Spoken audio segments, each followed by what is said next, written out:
interesting.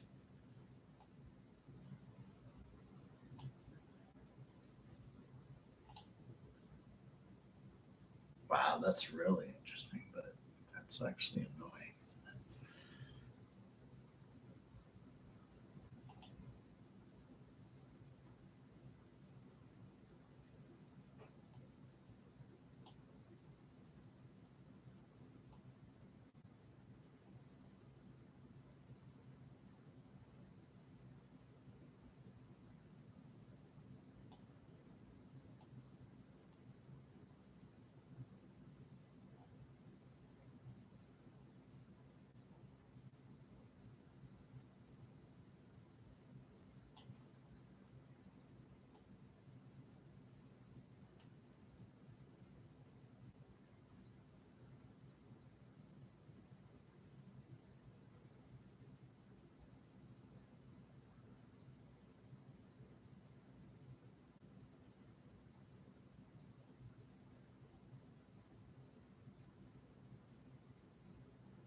Oh God.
Hi. Bumia, how are you? Hi. Good. Good to see you. Thanks for joining. Thanks for waiting. Yeah. Do you have any questions before we start? No questions. Okay, great.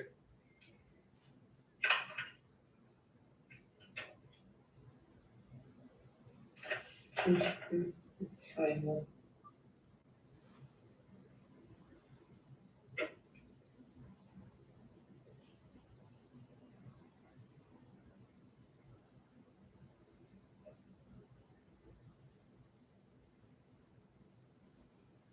'23rd. Hmm? The 23rd. Oh. Does that have meaning? In this one. 20. Well, you said you wrote 23rd. I don't know what you said. I don't know what you wrote. Actually, I do know what you wrote. I shouldn't say that. But it has no meaning. 23rd. In this one. You wrote Wednesday, July 23rd. 24th. Yeah, there's no 23rd. In this one. It's not English. 24th. 23rd has no meaning. Hmm. Yeah, so it's wrong. Do you know, can you see your mistake? On my chart. Okay, so you wrote Wednesday, July 23rd. That no, is not appropriate. There is no 23rd.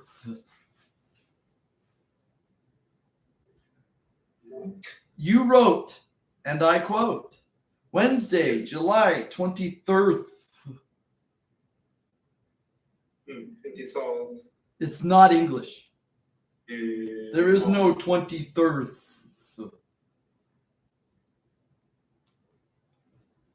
24th. No, there is no 23rd.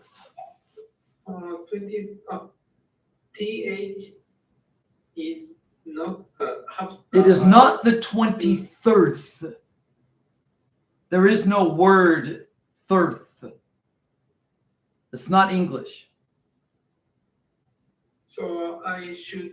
Repair your mistake. I should. Yes. Right. What should you write? What should you write? So I don't have to. Yes, you do have to, but you have to do it properly. You have to do it properly. I'm sorry? Yes? I don't have to. You do have to. No, you do have to, but TH is not proper. Yes. So what is correct?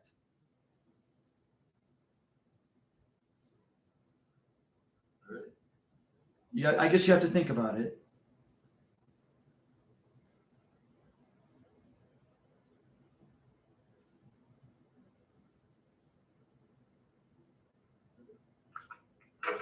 Are you thinking?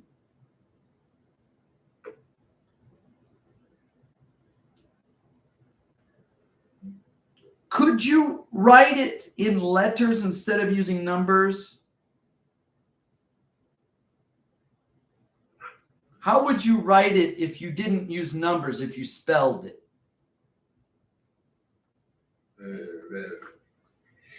23.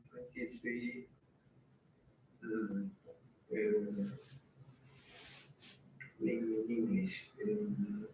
Not 23.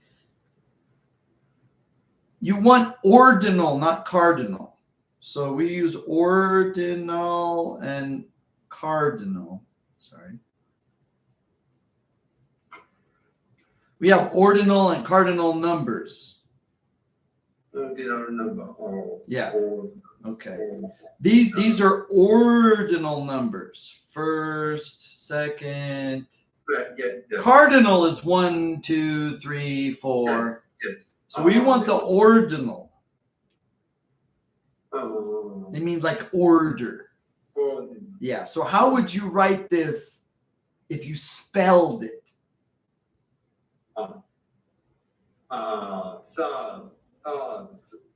I'm sorry? Go ahead and spell it, okay? Instead of writing the numbers.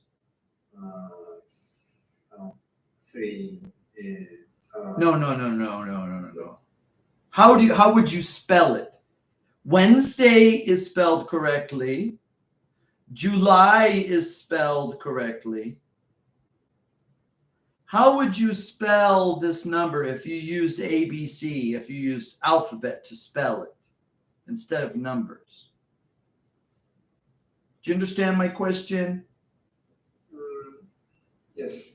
You do understand the question. I check. Okay, go ahead and check while I continue here. Okay. Yes. THIR. No. It would be T. It would start with a TW.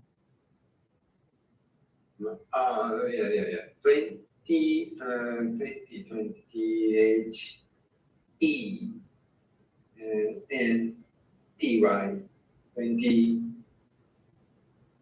THIRD. So 23rd. There you go. There's your answer right there. Okay. Yeah. The problem is because are you listening? Thank you. Are you listening? Okay. Fumia, are you there? Can you hear me? Hello? Yes. Okay. The problem comes from Japanese dai, ichi, dai, ni, dai, san, dai, shi, dai, on. Okay.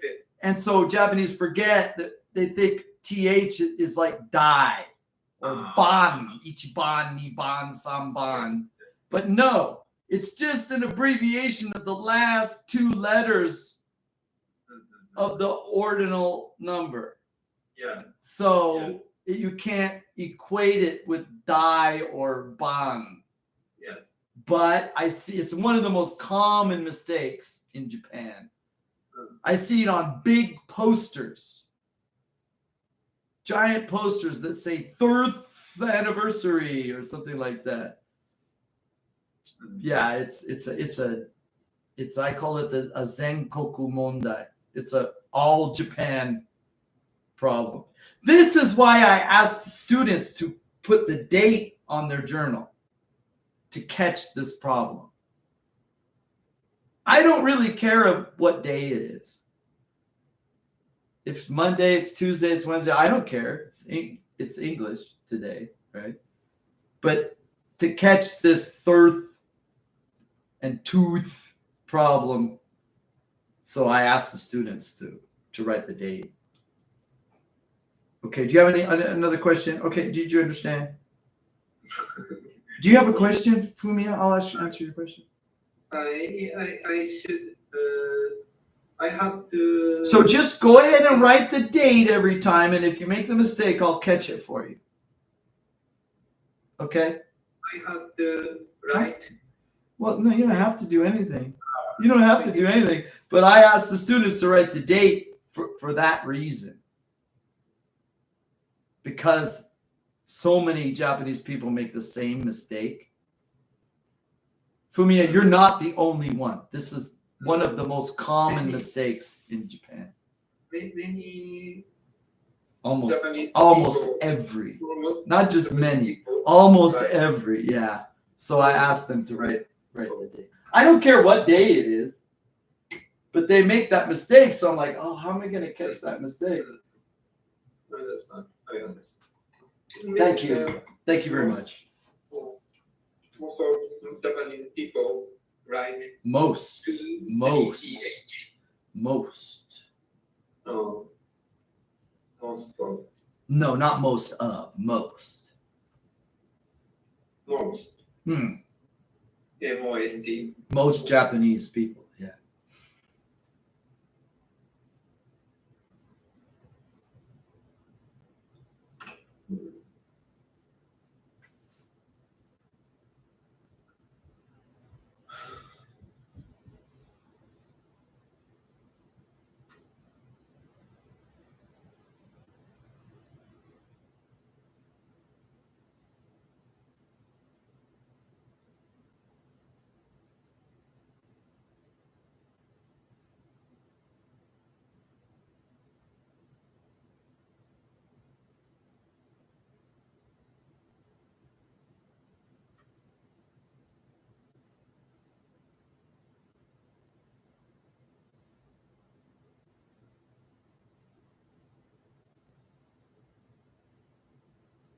How many physiotherapists? Physiotherapy. How many physiotherapists? One. Okay. In this session. Okay.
Nice. This is good work. There's a lot of good points here. Yeah. Please don't be embarrassed by the red pen. This is good work. If your English was perfect, I would have no job. Well, there you are. Sorry. Oh, but it's not the mail. I need your line. There you are.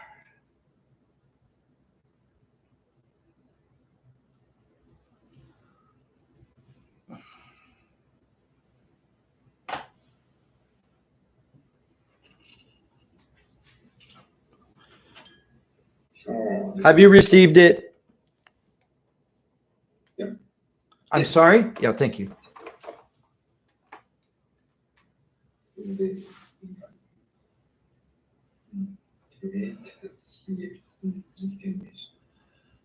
Would you like to read? Yes. Okay. Go ahead.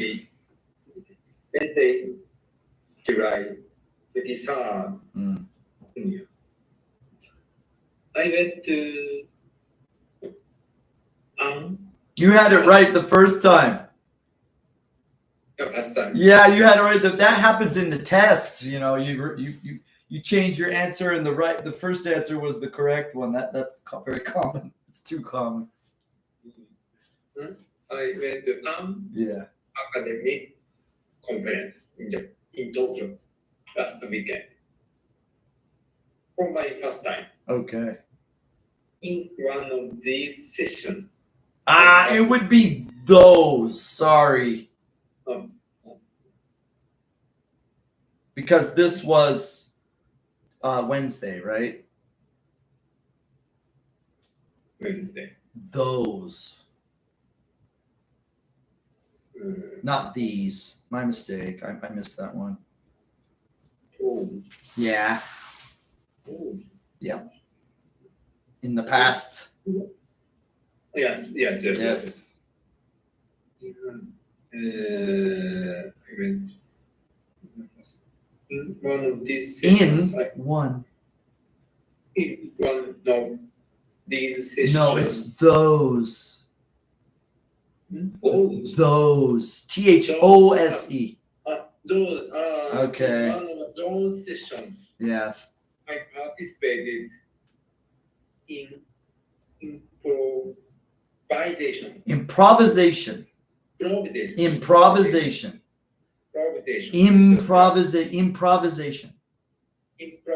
So you have to be careful here.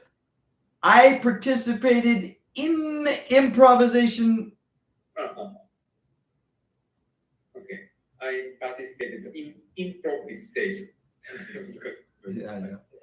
Physiotherapy. Improvisation physiotherapy as a patient. Okay. There was the audience, Mm-hmm. a physiotherapist, and myself.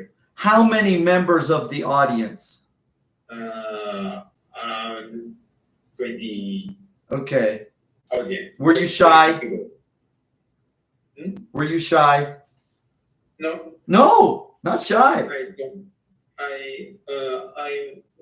I'm not shy. Okay. Maybe that's why you're such a good English student, because you're not shy. Yeah, okay. He is a professional. Mm-hmm. So he has to assess and hear me and explain the process to them. Okay. I told him I wanted him to treat my left shoulder, Mm. but actually I hit my main complaint of lower back pain. Okay, now here is my question. Fumiya, do you really have lower back pain? Or Yes. Oh, you do? Yes. Okay, so you're not acting. I have low back pain. Lower. Lower back pain. Yeah, see, now many of my students are members of, for example, DMAT. And when, yeah, and do you understand? Do you know what DMAT is? Not I. DMAT is the Disaster Medical Assistance Team, and they have drills. And in the drills, they'll go to an old schoolyard, and the fire department, and the doctor heli, and the ambulances, the paramedics will gather, and they'll have these disaster drills. And some of the doctors are patients.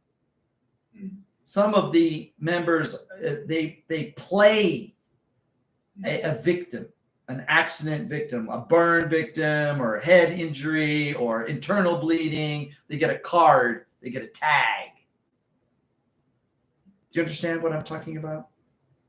Maybe. It's a disaster drill. It's not a real injury. They're acting.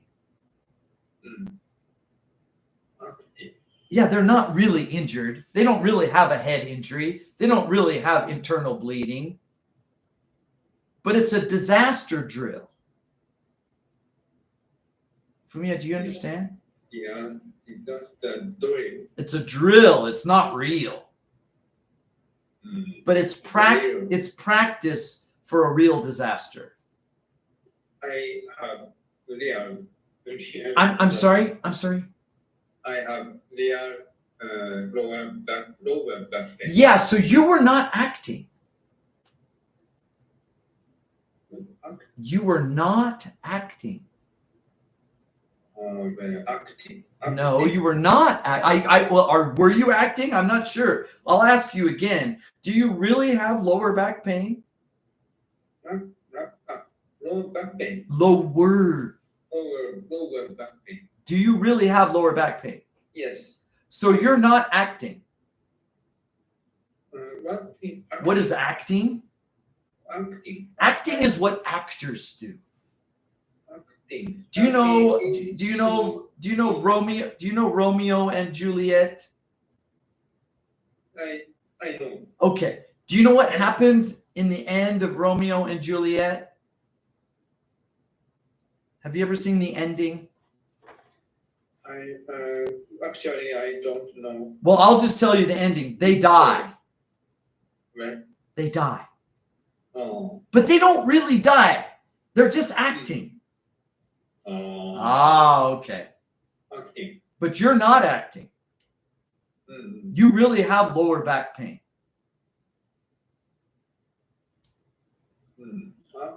Acting. You are acting? It's not true?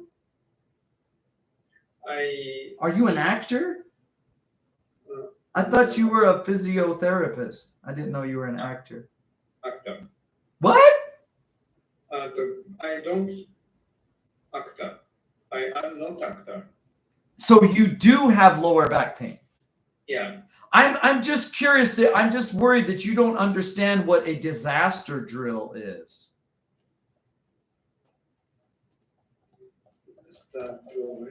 Yeah, a disaster drill. Have you ever seen a disaster drill? Okay. Yeah, but okay. I understand. Okay. For example, in a disaster drill, this is not a real patient.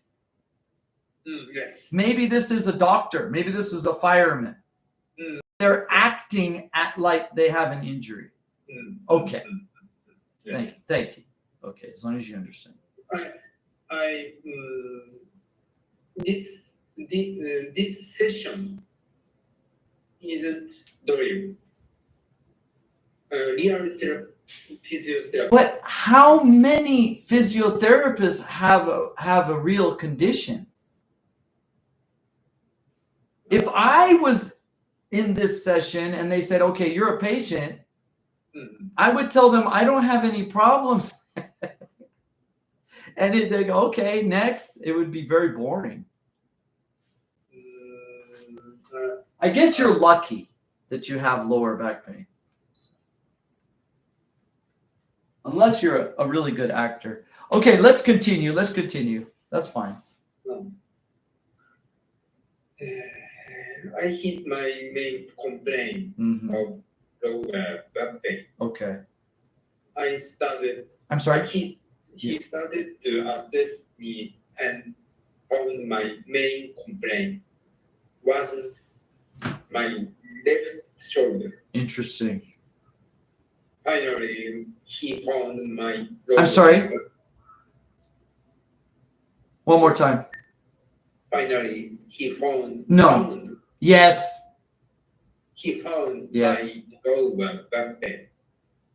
I really respect him.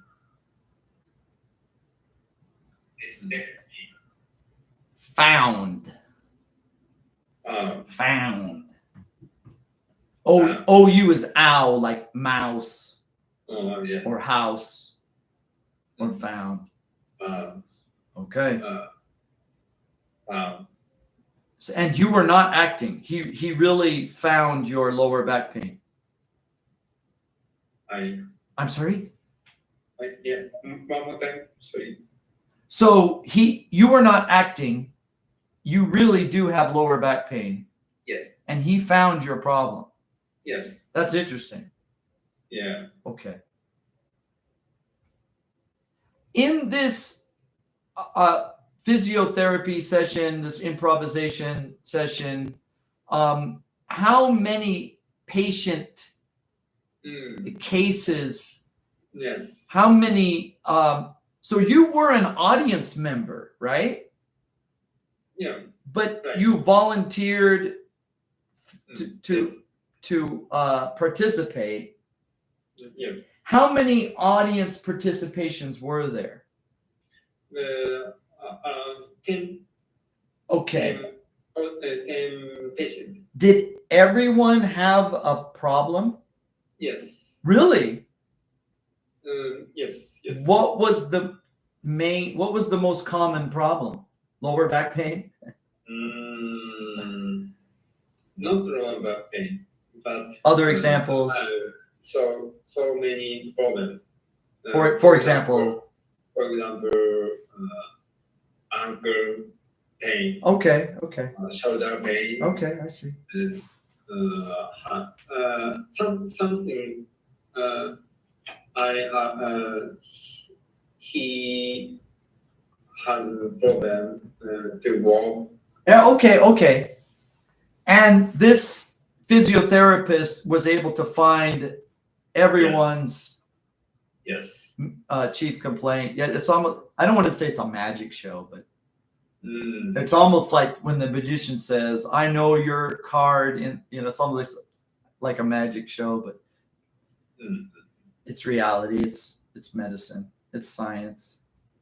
Yes. Physiotherapy. So yeah, okay, great. That's great. Assessment is so great. His skills. Yes. Yeah. Well, we'll discuss that, but before we do, I want to know if you have any questions about this page. I'm thinking about heal and treat. I'm sorry? Heal and treat. Oh, yeah. So the thing is, heal. Okay. Let me think of a good example. So heal is like a perfect result. Oh. It's like 100%. I'm healed. It's almost like cure. A cure means we're finished. We're done. No more disease. But treatment is a progress towards better health. Right? So treatment leads to better condition. Heal, for example, let's say you have a wound, you have a cut on your skin. And in 5 days, the cut will heal and no more scabbing, no more bleeding. It's healed. Right? You may have a scar, but it's healed over. And there's no more bleeding. Yeah. But in these kind of conditions like lower back pain or shoulder pain, treatment usually leads to better condition, yes, but not perfect resolution. When you say heal, it's almost like 100% perfect resolution. My shoulder's healed, no more problems. Well, that's very rare. Mm. In treatment and physiotherapy, it's about improvement. Mm. It's a lot like English classes, right? Improve. Yeah. Sorry. How to use how to move. Yeah, and when you say healer, it's almost like a magic show. I'm healed, I'm cured. But healer, we don't use that term so often. We usually say doctor or therapist because your condition is improving. Yeah, Yes. that's a good question. Any other questions?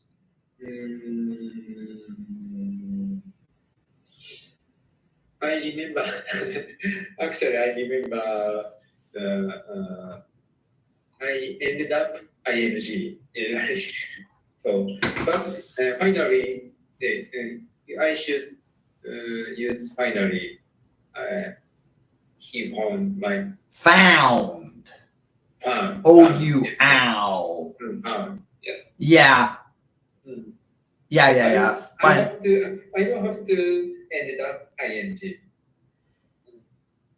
Okay, so let's think about this. He ended up finding 1, 2, 3, 4. Finally, he found. Finally, he found 3 words. He ended up finding is 4 words. Yeah, reducing word count is a general goal for editors. Yeah. So simply. Yeah, it means greater impact. I think a better example is my main complaint of lower back pain. Yeah, see that I had, we can just say Yeah. but we have to use lower, not low. Sorry. Okay. So simple. You are actually good at correcting yourself. I wanted him. Yeah. Right. And where's another place? If you're, assess me, my shoulder, but assess me. Yeah, the fact that you are catching your own mistakes is a very good signal. This means that your English is improving autonomously, if you understand that. Autonomously. Autonomous. Autonomously. Autonomous. It's like self-healing, right? Oh. Yeah. Be careful with changing something correct to something incorrect. But that's one of the most difficult things. And I'm sorry, one of those should be those sessions. Fumia, that's good work. Yes. I'm so glad you're doing these every week. You're making good. You're doing good work. Did you rewrite last week's? I'm sorry. Okay. Oh, you did not rewrite last week's? Yeah. So I know you're very busy. I know you're busy. Yeah. So I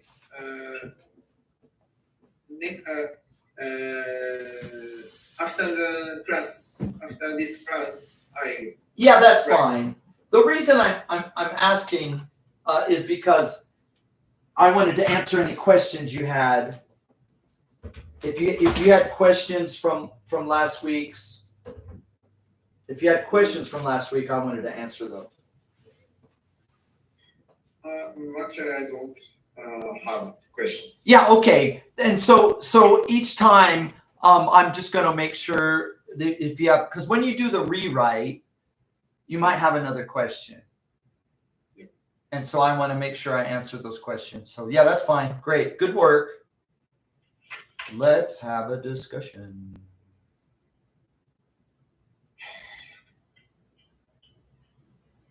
It seems you're very busy this week, right? Yeah. You're very busy? Yeah, I'm busy. You want to tell me your story? Why so busy? For research, Research. I'm busy research. Researching, yeah, okay. Yes, but I don't. I can't find good.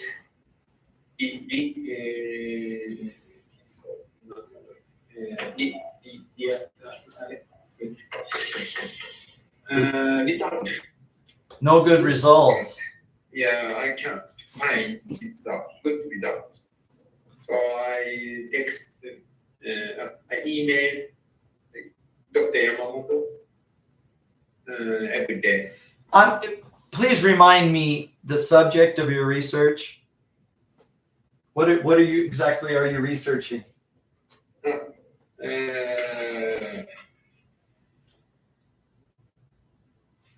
My research is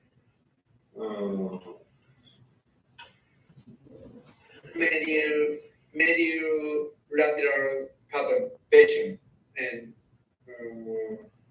step strategy. Interesting. Step strategy, yes. My research is step strategy. Okay. When patient hit his shoulder and he perturbed left side and Okay. So this is like perturbation compensation. perturbation. So you disrupt the natural walking pattern and they recover or they compensate for that. And you're trying to develop a model for the compensation. Compensation, yeah. Okay. Compensation. You know, this reminds me of robotics. Robotics. No. Robotics. No, robotics.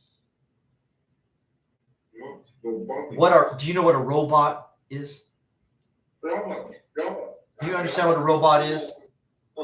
Have you ever seen the robot development where they use like a broomstick to push the robot and the robot recovers? Yeah. Yeah, the crazy videos. Yeah. You feel sorry for the robot. But the experimenters are wearing like safety gear, eye protection, because the robots can be very dangerous machines and unpredictable. So they're using a very long stick to perturb the robot, and the robot recovers. Yes. Yeah. But these are humans, not robots. Okay. Yeah. So I am careful. But isn't it a very similar model? Yes, Maybe you should look to some of the robotics research. I think in robotics, there's a lot of information. There's a lot of research on the biomechanics or the mechanics. It wouldn't be biomechanics. It would be robotics, where the robotic walking model is perturbed and the robots are able to recover from a perturbation. I think there's a lot of documentation in that. Have you considered that? Actually, I haven't found. I haven't. So maybe you could consider there used to be a major company. It was Boston Dynamics. Boston Dynamics. Are you familiar with Boston Dynamics? Oh. Do you know? I don't know. Yeah. Boston Dynamics. There's a lot of good videos. Boston Dynamics. Custom, not Boston. Here, let me share my screen again because this is actually pretty interesting and it illustrates exactly what we're talking about. So I'll just share my screen. Boston Dynamics, yes, You found it? Yeah, I found. Yeah, so we'll go on YouTube here and we'll look for. There's Boston Dynamics. Oh. And the one I want to see is the one where they try to. Oh gosh, no, that's not real. Would we call it?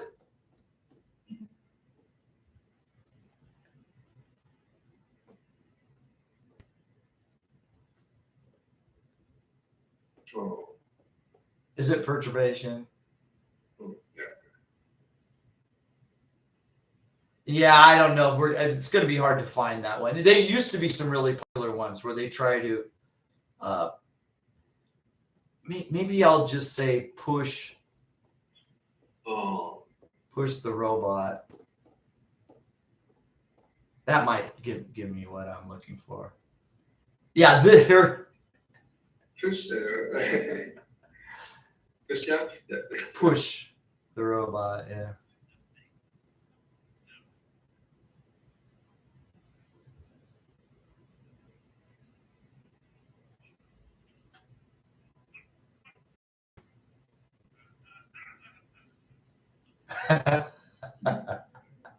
I think it's a joke.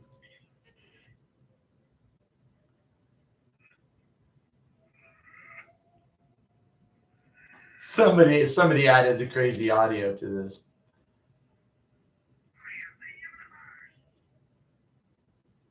Oh, this is it.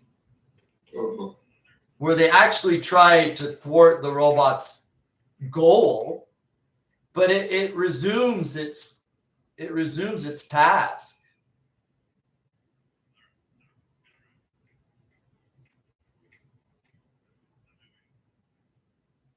I wish they would add that audio to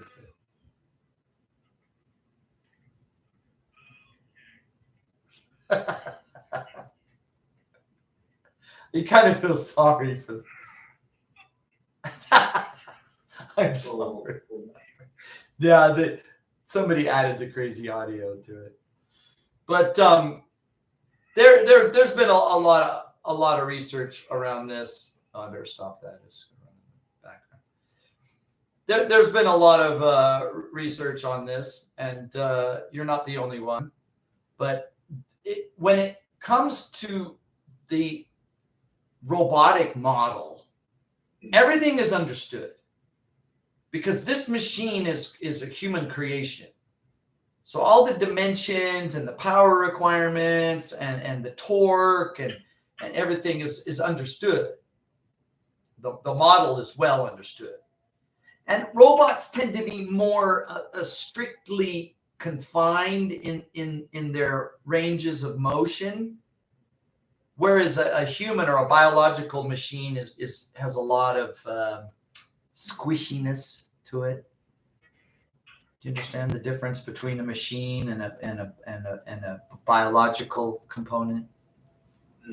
A joint of a robot has very restrictive degrees of freedom, whereas a shoulder joint has all of these, extra variabilities. So the robotic model will be much more analytical. The human will be a little bit hard to define and harder to quantify. But if you're looking for some inspiration or some better understanding of perturbation recovery, maybe robotics has some answers. Yeah, so difficult. Yeah, I'm pretty sure. Yeah, That's the... I think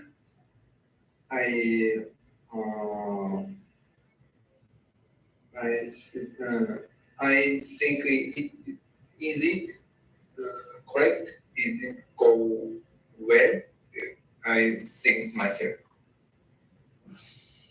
So I know I have to note the stop.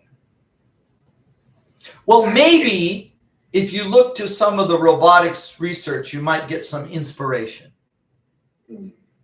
Because in robotics, their models are simpler than a biological, like a human.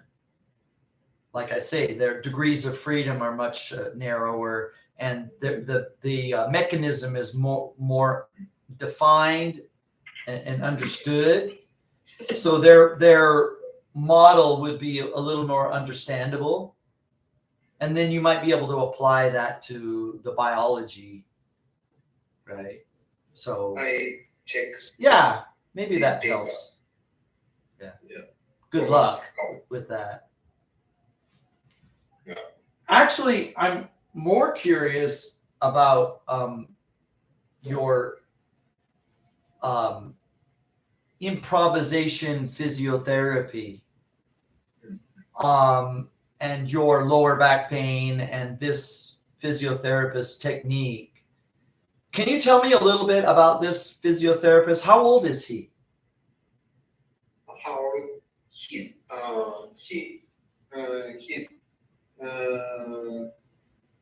around 40 years.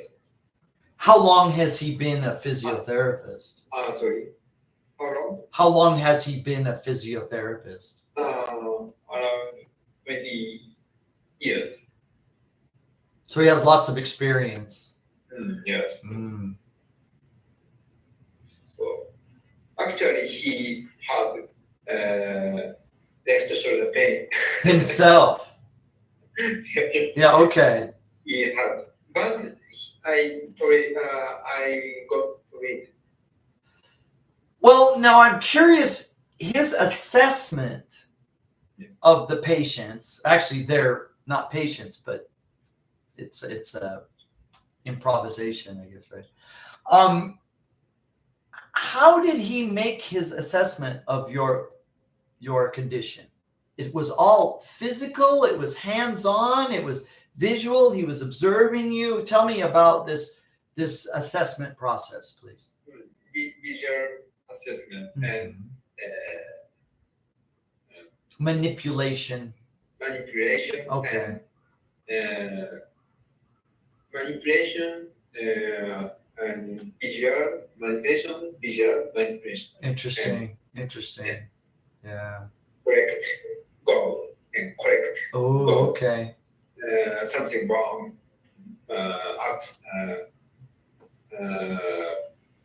Something. Another problem and correct. Yeah. In mechanics, we call this troubleshooting. Mechanics. Troubleshooting. Yeah. Have you ever heard the term troubleshooting? Mm-hmm. When we talk about repairing a car or repairing a robot or fixing a computer, we call it troubleshooting. Mm-hmm. But of course, in medicine, that's not a medical term. Oh. But it's actually the same process. You usually start at the outside at the easiest problems to solve and work your way into deeper problems, because if you find the problem on the outside, then you can go on to the next problem. If you try to start deep, you're going to have, you want to start from the outside, work your way in. Does the car have gasoline? Is the battery dead? The first thing you check before you try to diagnose a deeper problem. Diagnostics is a term that's used in medicine and in mechanics. Diagnostics, yeah.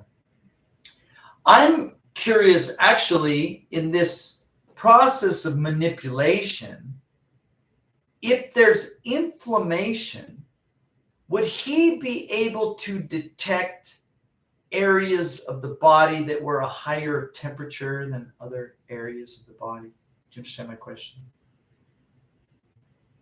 Inflammation. For example, let's say, I have shoulder pain.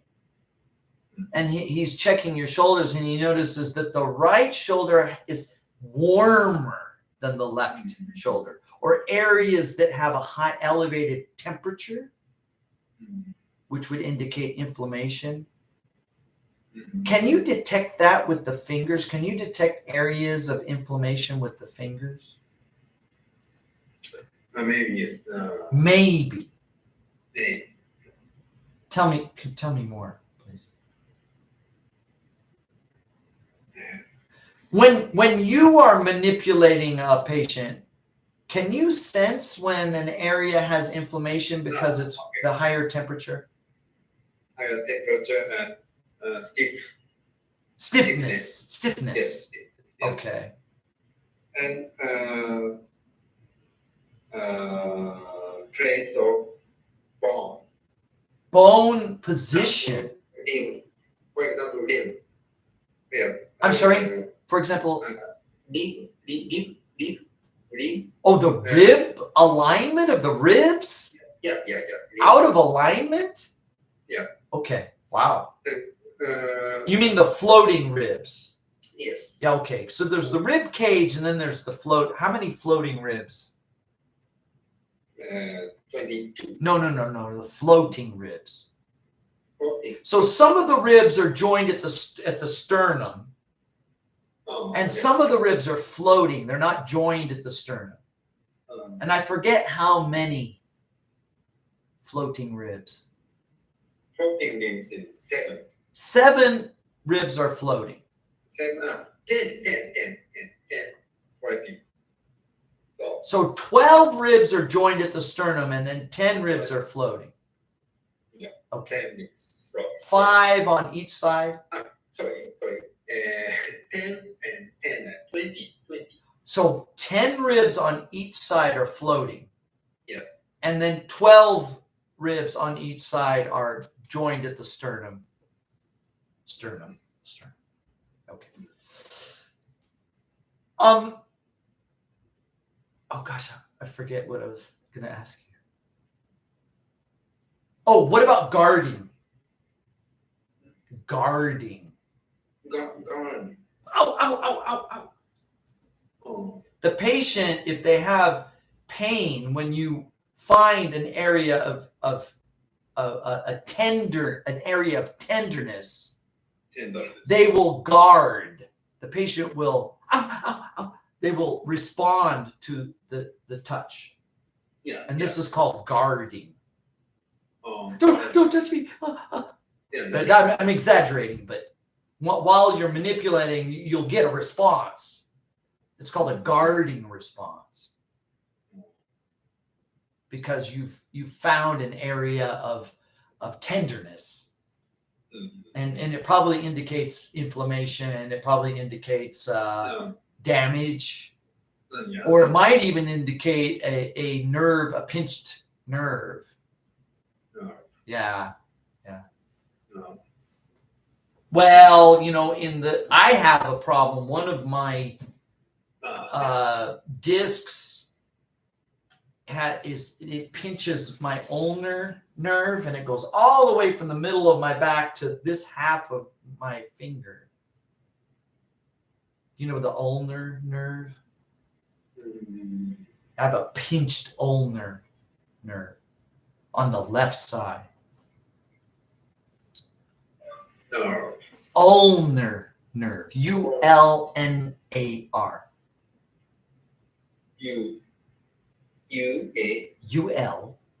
ULNAR. Nerve. Ulnar. My ulnar nerve is pinched at the vertebrae by the disc, herniated disc. And it pinches the nerve, and the pain goes from the middle of my back through the arm out to the left half of this finger. There's like a numbness and pain because of that pinched ulnar nerve, on the left. Sorry. Yeah. I rode motorcycles for 25 years. Yeah, riding motorcycles, especially if if you're leaning forward, the leaning forward motorcycle is not so bad, or even the lean back, but the vertical motorcycles, like the Cub type motorcycles or the scooters, they're the worst for your back. If you're riding a motorcycle, you should either be leaning forward or leaning backwards. You should never be vertical on a motorcycle because you're asking for compaction of the spinal column. That's the worst thing you can do is ride a motorcycle with your back vertical. It's not recommended. It's better to be over the tank or on those, those super scooters where you're leaning back. The spine should be either reclined or prone over the tank. Riding a motorcycle with your back vertical is not recommended. And I rode a motorcycle like that for years, and that's what caused the problem. So I got rid of that motorcycle and I switched to a different motorcycle. Yeah. Yeah. Bicycle's healthier. Bicycle, you're actually physically, yeah, you're much, unless you get hit by a truck. Then how did you get your lower back pain? How did you? You, not me. You. When I did rehabilitation, Really? but I don't know how did I got pain. When did it begin? When did your problem begin? I don't know actually, but after work, I knew I had lower back pain. When did this problem begin for you? Maybe morning. No, that's not my question. So I'll ask you in a different way. How long have you been a physiotherapist? I 10 years, 5 years, 7 years. 10 years. I'm sorry?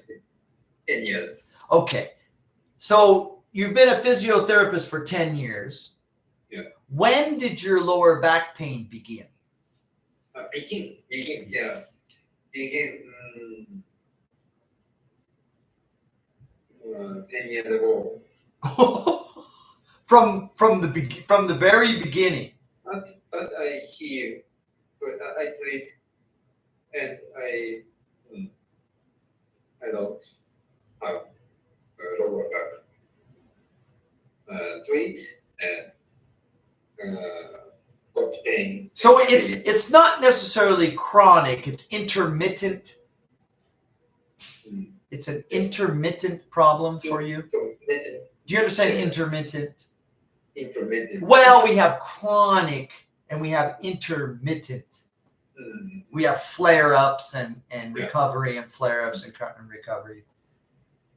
Around 2 or 3 years ago. Yeah. So 2 or 3 years ago, the problem started to flare up. We say flare up. Okay. Yeah. 2 years. 3 years. Okay. How do you deal with the problem? Do you use a different type of exercise or stretching or? Yeah, exercise. For example. Icing. I'm sorry. Icing. Yeah. Wow. When I go to bed, I usually ice pack. Okay. Use ice pack to my back. Okay. So, have you ever tried pull-ups, where you pull up on a bar? Yeah. Have you tried that? Yeah, right. Does that help? Yeah. Does it help? Oh. Sometimes putting the spinal column in tension. And that's really what I need to do for my ulnar pinch is do more pull-ups.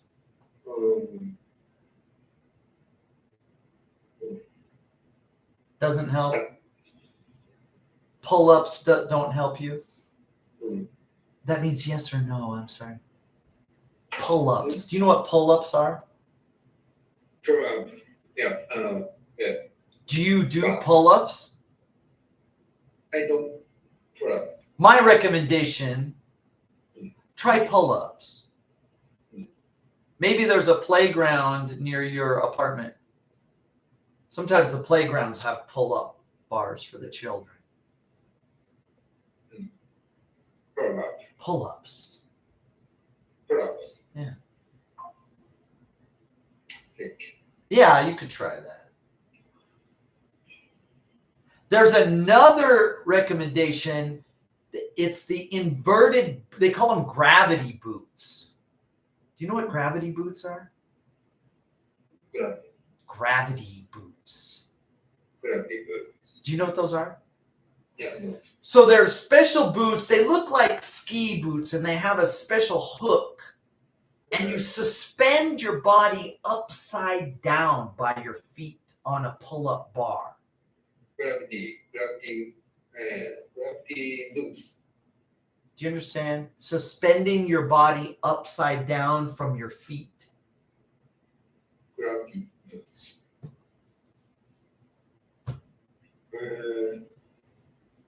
Yeah. The goal is to put the spinal column in tension. Yeah. Yeah. Funny. It's funny. Yeah, it's funny. So if you could put your spinal column in tension, I should do more pull-ups is what I should do. The problem, I stopped riding motorcycles, so I it's not as bad, but it still kind of lingers. So, Yes. it's kind of amazing to realize that physiotherapists have problems too, right? Even doctors get sick. Yeah. Yes. Okay. Oh. Fumiya, do you have any more questions? No. I have a student waiting. Thank you very much. Good work today. Thank you. Remember that after you do the rewriting, if you have any more questions, just highlight on your note in your notebook, and I'll try to answer those every time for you. Yes. Next week, same time.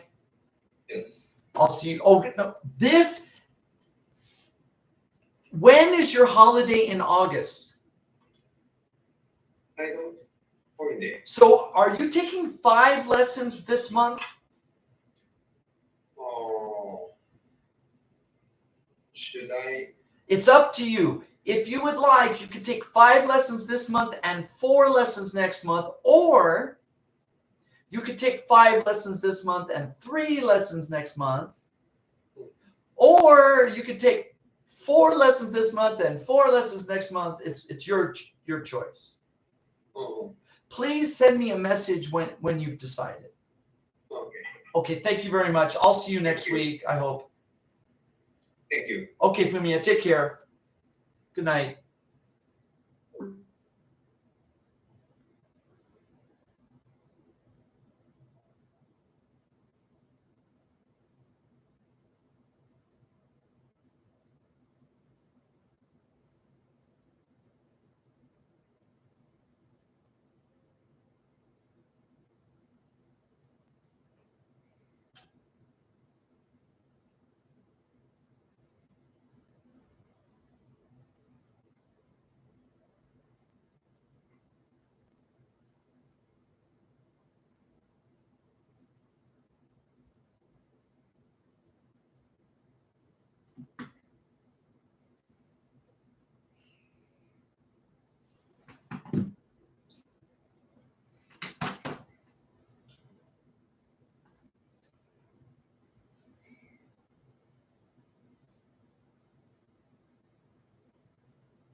How are you? I'm good. Thank you for waiting. Oh, it's okay. Sun setting in Osaka. Can you Oh, see? yeah. Can you see That's the great. castle? Yeah, Can you see it? I see it. Yeah. Good. What's new? Oh, summer break has finally started. Congratulations. Yeah. Do you have a lot of summer homework?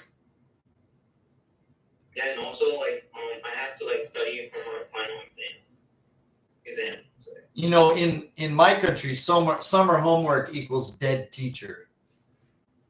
Oh, A lot of guns in my country. yeah. Guns means freedom. Yeah.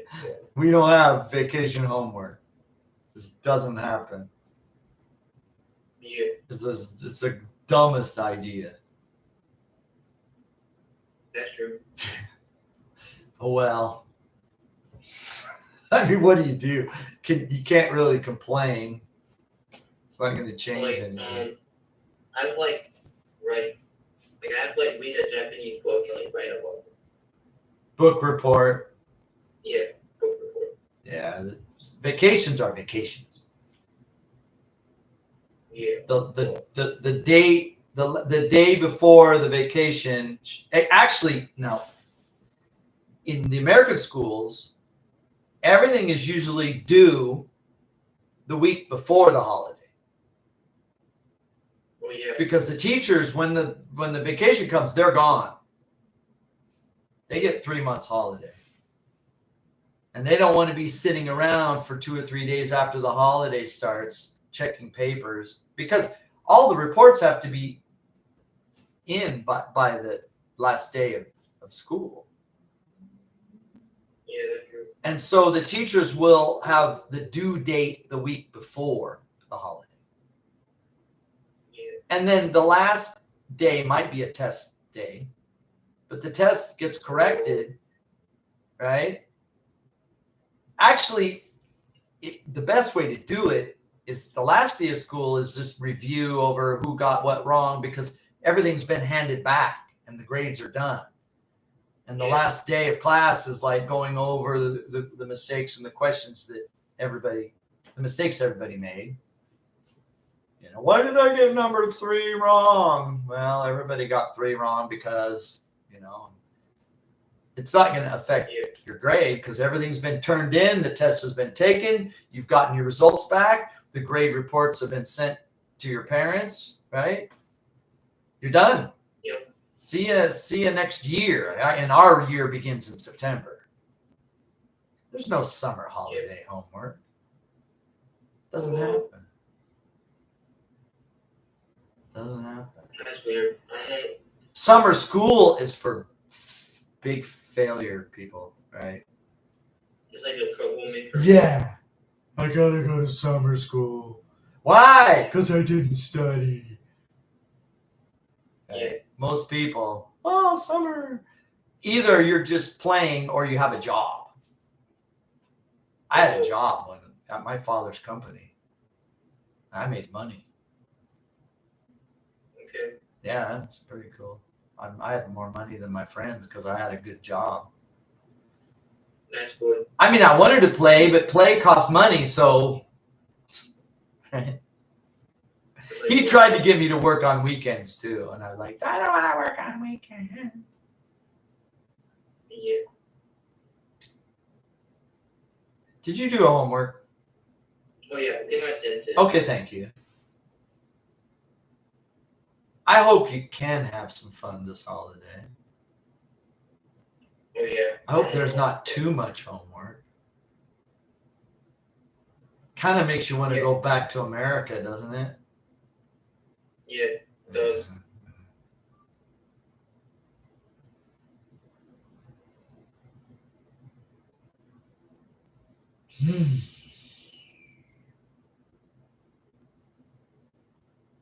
Michigan. Yeah. Interesting.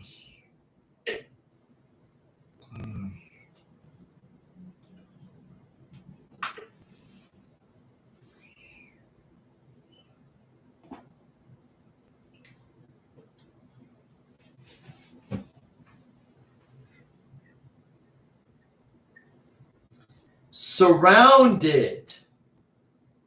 Completely surrounded, like Hawaii? No. No. Like,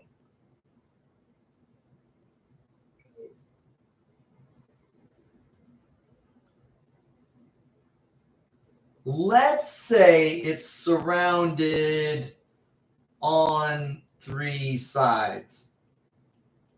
okay. Yeah. Like a peninsula.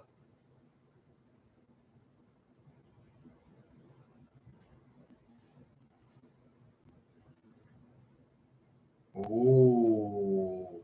Treason. Yeah. It was like back then. It's like How many people commit treason these days? I told the King of England the secrets of our military, right? It's like, what? Then again, there have been some cases like CIA agents that sold the secrets to the Soviet Union, and there has been, but they're very rare, very rare. Yeah.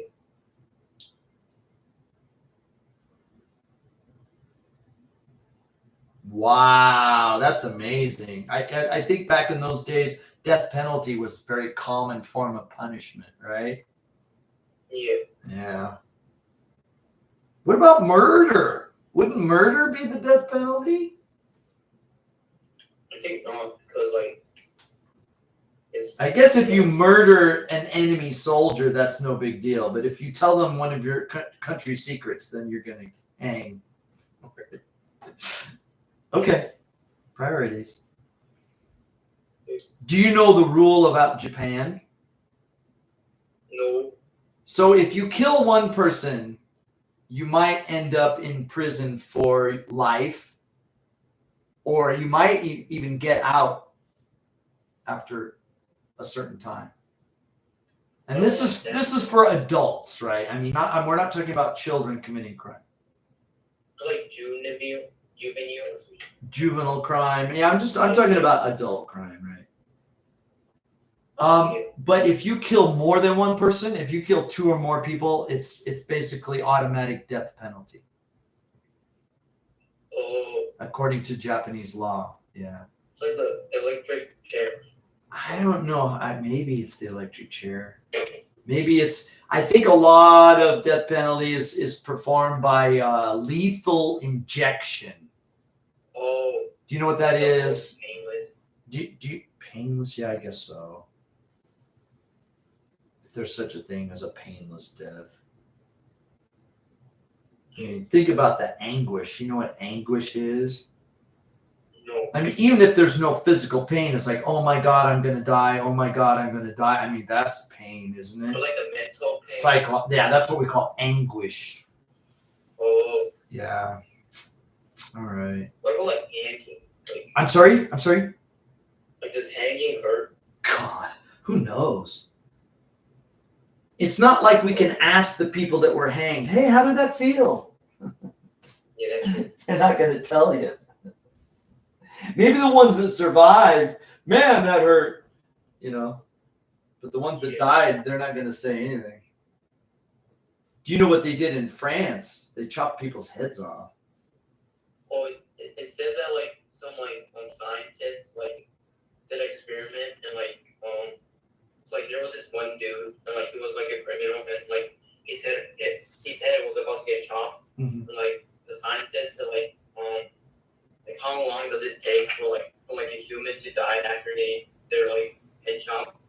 And like it took like 1 minute because he continued blinking for like 1 minute straight. So like But is that like autonomic?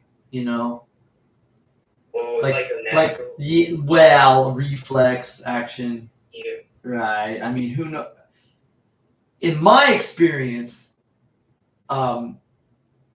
if you pass out, like if you stand up really quick and you pass out and you wake up, like what happened?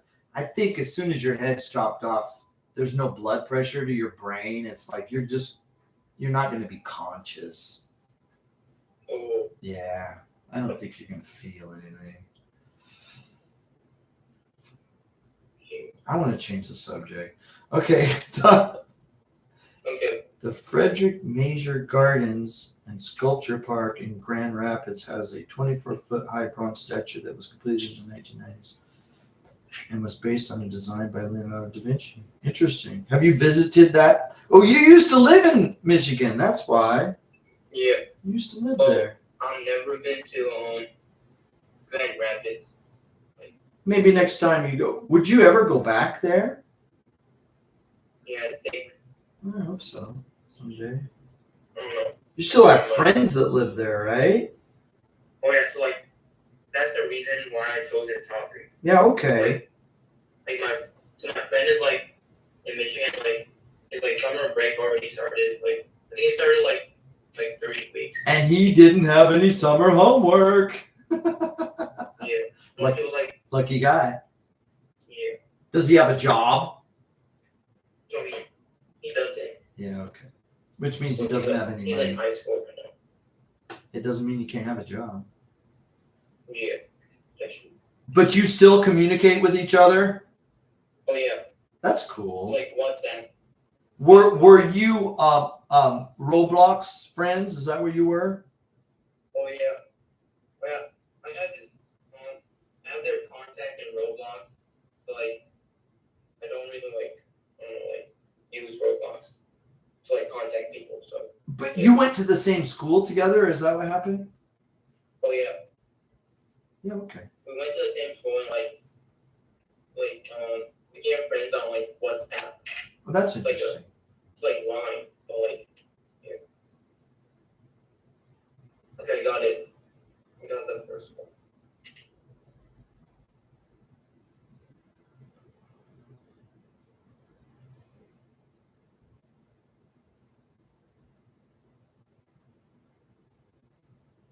I want to call them state gems.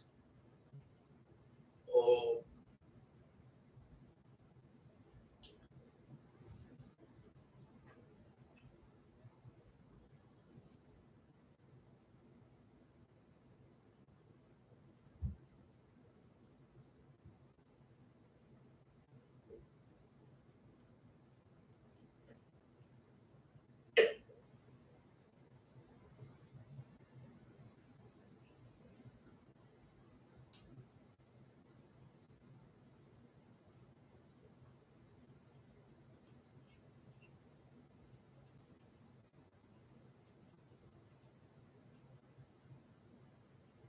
It's just some minor changes.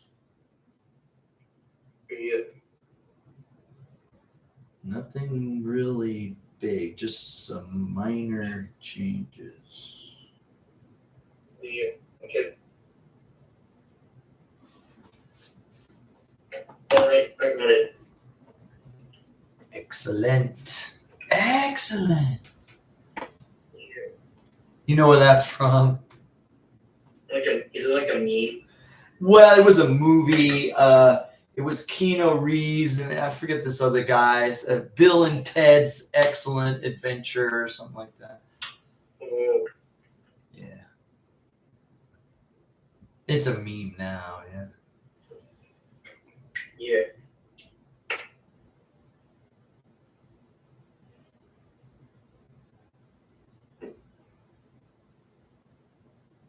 Let's talk about Michigan. Okay. Thursday, July 24th, Michigan. Michigan is a state in the U.S. surrounded on 3 sides by the Great Lakes. Here are some cool facts about this state. 1. Michigan put an end to the death penalty in 1846 for all crimes other than treason. Becoming not only the first state, but the first English-speaking government in the world to do so. Yeah. 2. The Frederick Major Gardens and Sculpture Park in Grand Rapids has a 24-foot high bronze statue that was completed in the 1990s and was based on a design by Leonardo da Vinci. Interesting. Yeah. Okay, now should we continue? Do you have any questions here surrounding on 3 sides? Yeah, let's go step by step here. Oh yeah, I'm good. Can I select text in here? No, I don't think I can. Too bad.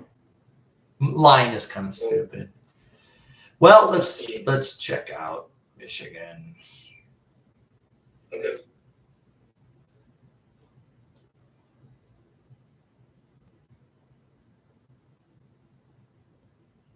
Michigan, U.S. state.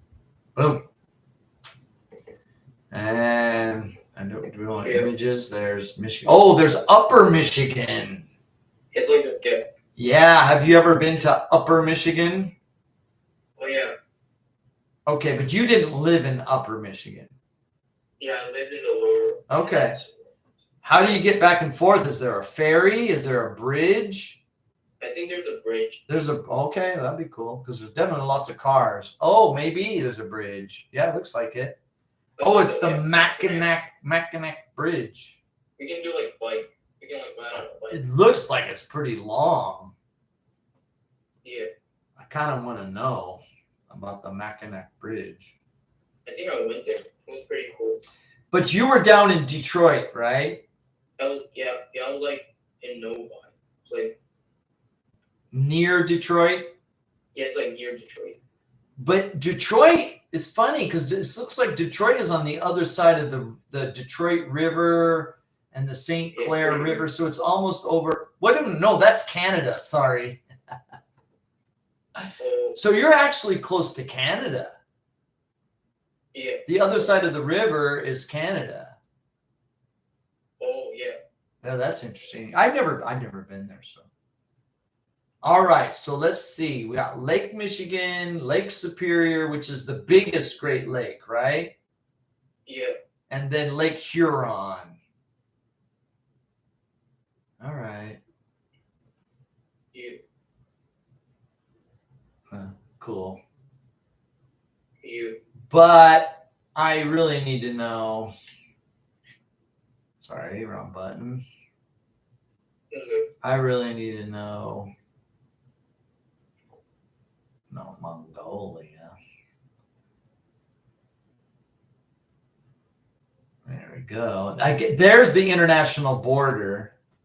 Do you see it? Oh yeah. Yeah. Like the black line. There are places in Canada that are farther south than places in the United States. Oh. And where did you live? Novi. It's like I've been Novi, Michigan. Oh, Novi. Yeah. Oh, they call it Novi? Oh, interesting. Okay. Sometimes like the Google map, Yeah, you're way out like northwest. You're kind of in the suburbs where the houses are nice. Oh, there's your house. No. Yeah. Oh, really? Sure. Nice flowers.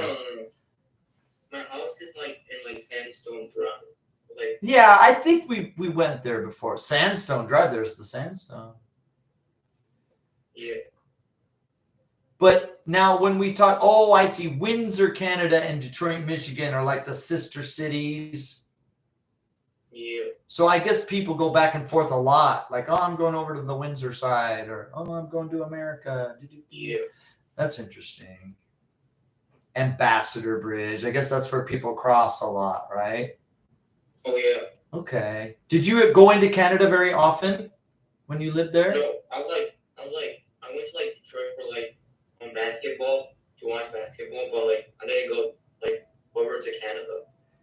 Okay.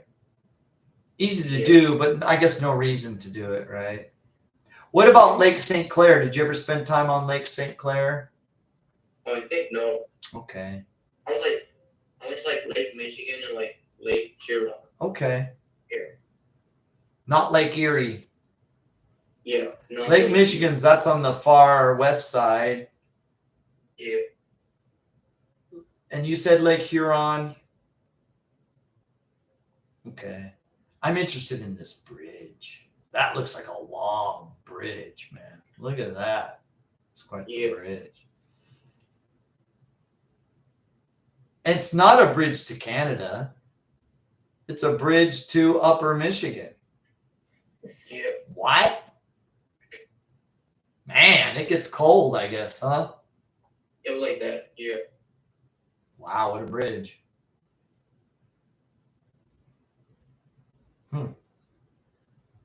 Michilimackinac. Yeah. We have a fort like that where I come from. Oh, Interesting. Okay, just needed to check that out. I'm not so familiar with the East because my part of the United States is the West. oh, In yeah. fact, my home is farther north than a large part of Canada. My home is in this area, which is like 45 degrees north. It's like halfway to the North Pole. And if you go straight over where you are, it's up in Canada. Okay. It's even north of Michigan. So yeah. It must be pretty cold. No, it's not. It's not cold. It's not because we get the trade winds that come from the Pacific Ocean. It basically the wind from Hawaii blows directly on us. Oh, that's why. Oh, okay. And it's the winters are mild and very wet. Oh. But up in this area of the United States, the winds come in from the north. So it's cold. And it's very Arctic weather, yeah. So In the winter it was like everything was like so dry. And snowy and frozen. But don't you have cicadas in the summertime? No. Oh, no. Maybe out in the countryside they have them. Yeah, probably. Because my first time in Japan, when the cicadas came, I'm like, what the heck are those things? Because I'd never heard them in my life before. Yeah. I didn't even know they existed because we don't have them in Oregon. I was like, at first when I came to like Japan, I thought it was like You thought the trees were boiling in French fry oil. Yeah. That's what I thought. Like, it's kind of weird. You thought there were rattlesnakes in the trees or something. Damn, yeah. Yeah. Freaky. Yeah, and so hot, you know. Yeah, it's like humid. Oh, man. Oh, Frederick May Gardens. It's like German. Yeah, I guess so. Yeah.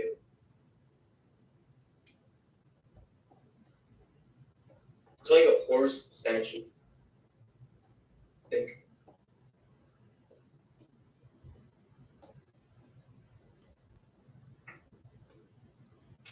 There they are, the Frederick May Gardens. You visited this place? Oh no. Oh, but you're right about. Oh, check out that horse. Well, Everything can be cyberpunk. Really? Are you serious? Guess if you have a drone, that thing's huge. Isn't that the thing? That's the thing that Da Vinci never finished. He never finished it. He designed it, but it never got finished. Yeah. That's the thing that he never finished. Yeah. Yeah. Yeah, he designed this great big bronze horse, and 400 years ago, it was just impossible to do, but Michigan's got one because, hey, you know, 400 years later, things aren't so difficult. That's true. I mean, imagine if you wanted to build pyramids today. You'd be like, what? Why would we waste our time? We got skyscrapers and So like space pyramids used to have like courts, right? Like, I'm sorry, what was your question? like pyramids used to have courts, right? The stone. The pyramids were covered in marble. Marble? I thought Yeah. I thought they were like quartz. Well, no, let's talk about this. Marble it's a type of quartz, right? It's a glassy, metamorphic, very impervious stone. Yeah. It's used like for the sides of buildings and tile, not real tile, but floors, you know, tables and stuff. Because it's almost like glass. It's very durable. Yeah. And let's see. Let's look at the pyramids. The pyramids of Giza before and after It was like stolen by like Europeans, right? pyramids before and after the French. Oh, Because they're the ones that stole the. yeah. Yeah, evidently they look like that. Damn, that looks cool. They couldn't get it all. See the part at the top? Yeah. It was too hard, so they stopped. They're like, oh, we got enough. And they took it they took it back to Paris. They just sold it. They built the city of Paris out of it. Damn. Yeah. Yeah. And that's what remains of. And the interesting thing is, with that marble covering, they would last another 4,000 years. Whoa. But now that marble covering is gone, they won't last that long. Yeah. So the French basically destroyed, 4,425 years or whatever, right? It actually looks good, like in the desert. In the white. Yeah, well, they worked hard on that. And then the French come along and say, I don't know what's going on with that. But this is, that's what we want. Yeah, they stole the, and then we want to see Egyptian. It's like the Sphinx. Yeah, Sphinx. Go like shop. Egyptian food, that looks good. I'm hungry. Egyptian marble in Paris. Oh. What the? No, that's really not what I want to see. Egyptian marble from the pyramids.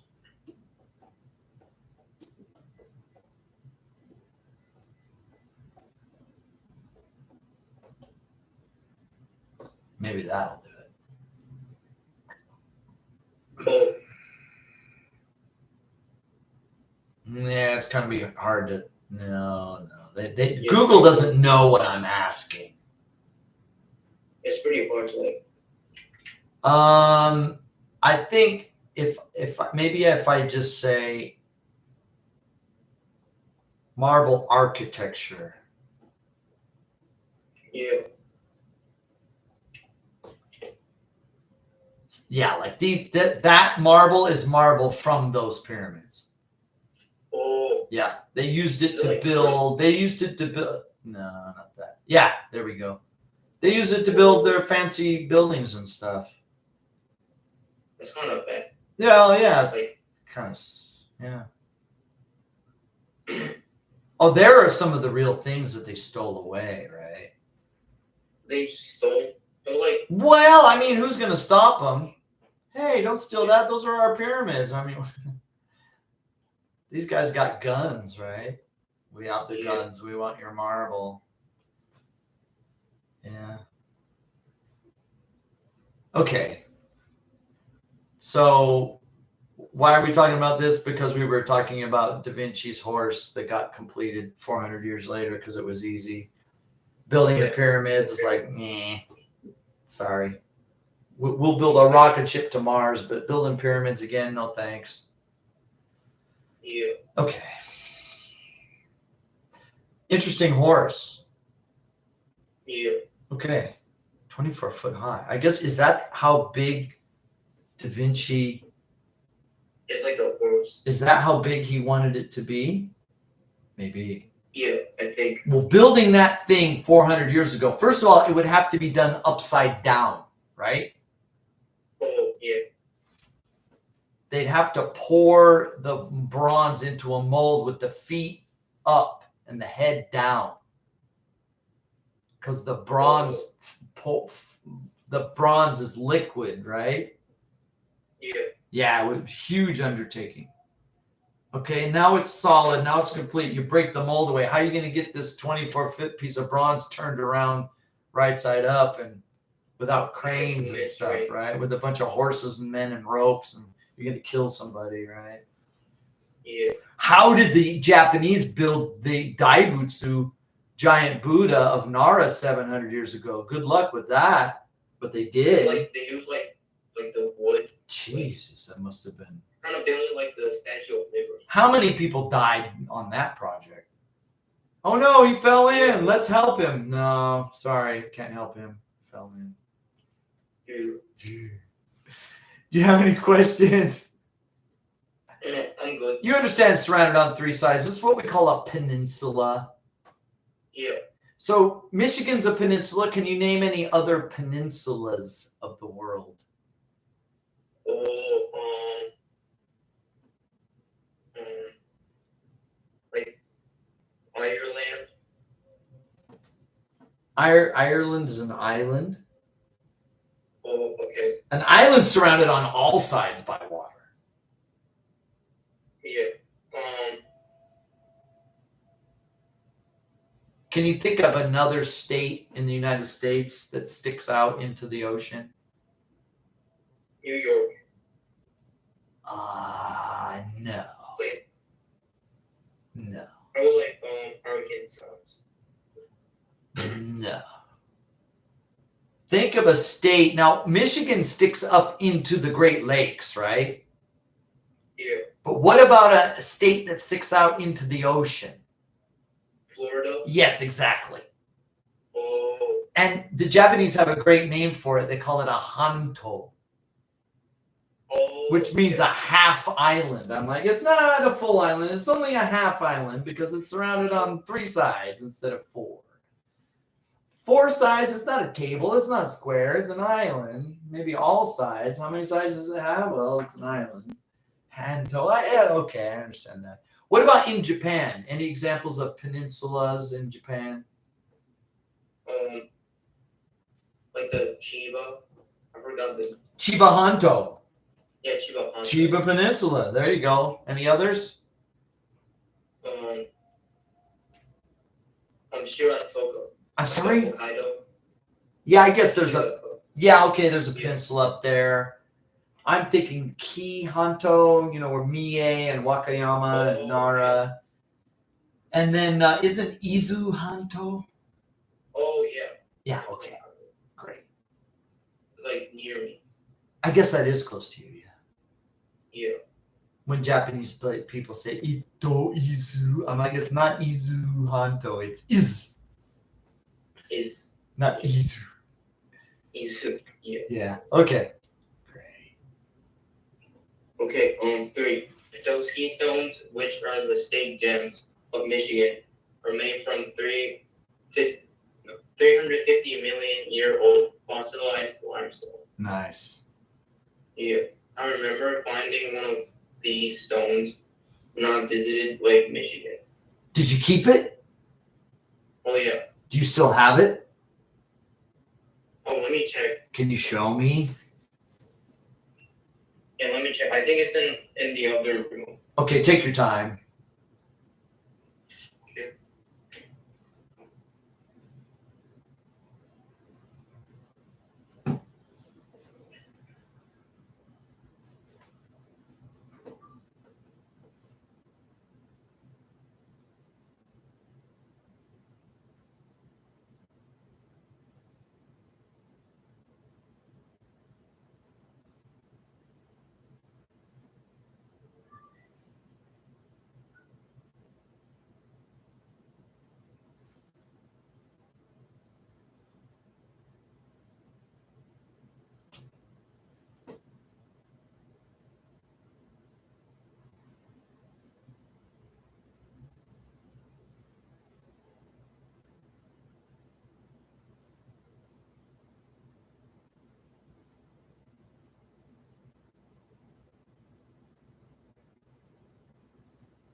I had it, but it's like not polished. It has That's okay. It doesn't have to be polished. How do you spell it again? I'm sorry, I forgot the spelling.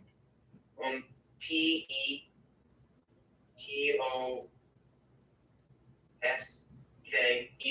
There's a city called Petoskey Yeah. Stone. Oh, interesting. Ooh, that's weird looking.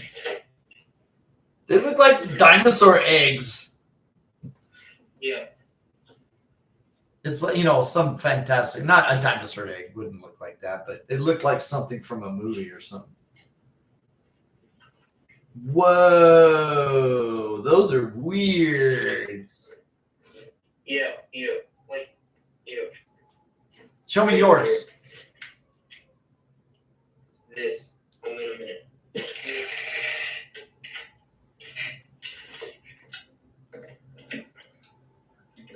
Here's a polished one. Look at that one.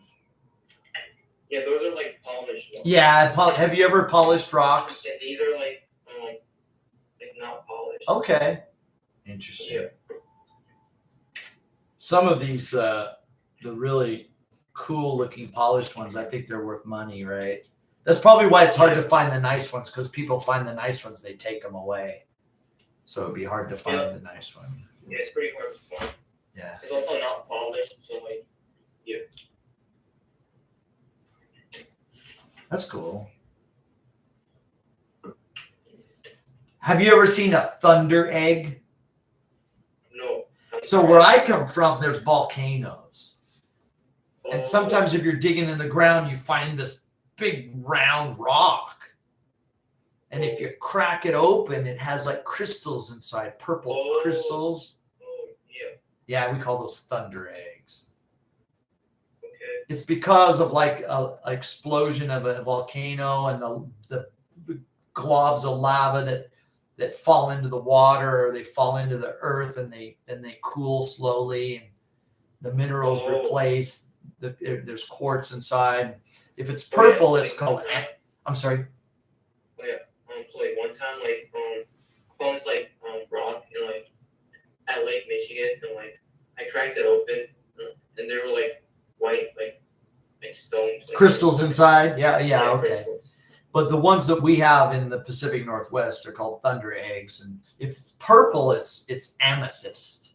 Oh yeah. Yeah, and you can find they're huge. Sometimes you go to a shop and there'll be a huge one that's been cut in two.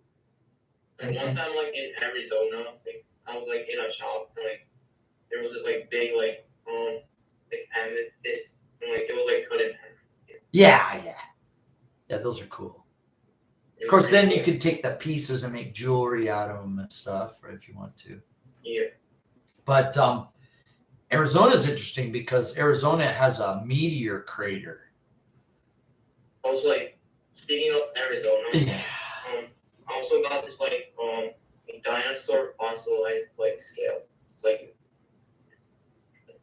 a fossilized dinosaur skin. Really? Yeah. Interesting. It's like I got it from like a guy. It's like a Navajo. It was like Oh, that's interesting. Did you pay for it, or did he give it to you? No, he just gave it to me. Oh, that's nice. It was pretty cool. Yeah, sometimes people will find these thunder eggs and they'll slice them in two and they'll polish the. Sometimes it's got a gap in like a empty chamber inside. It's full of water. That's how the crystals form, because it's in water, right? The water leaks out when they cut them open. And then they'll polish the cut to make it look pretty and collect. So you can like sell them. Yeah, or sell them, or keep them, or you can go to one of those rock shops and buy them. The nicest, the really nice ones are kind of expensive. What, I don't know if you're familiar with the giant crystal caves. It's like it's like a quarter. Like, oh my God! They're drilling these big like holes for, I don't know if it's for mining or why are they drilling these big holes? It's maybe for oil wells or whatever. or what are they doing? I can't remember exactly why they're drilling these big holes in the ground, and then they bust through and they find one of these caves. And they're like, "Oh, we found a crystal cave." And the scientists have to wear basically a spacesuit because it's so hot inside. And they can only last like 20 minutes because the batteries in this cool suit run out, and then they'll die if they don't get out. Yeah. And they It's pretty giant. I mean, have you seen these? Have you ever Yeah, I seen? think I've seen like a photo. Like they were like wearing like a hazmat suit. That's their cool suit because it's so hot in there.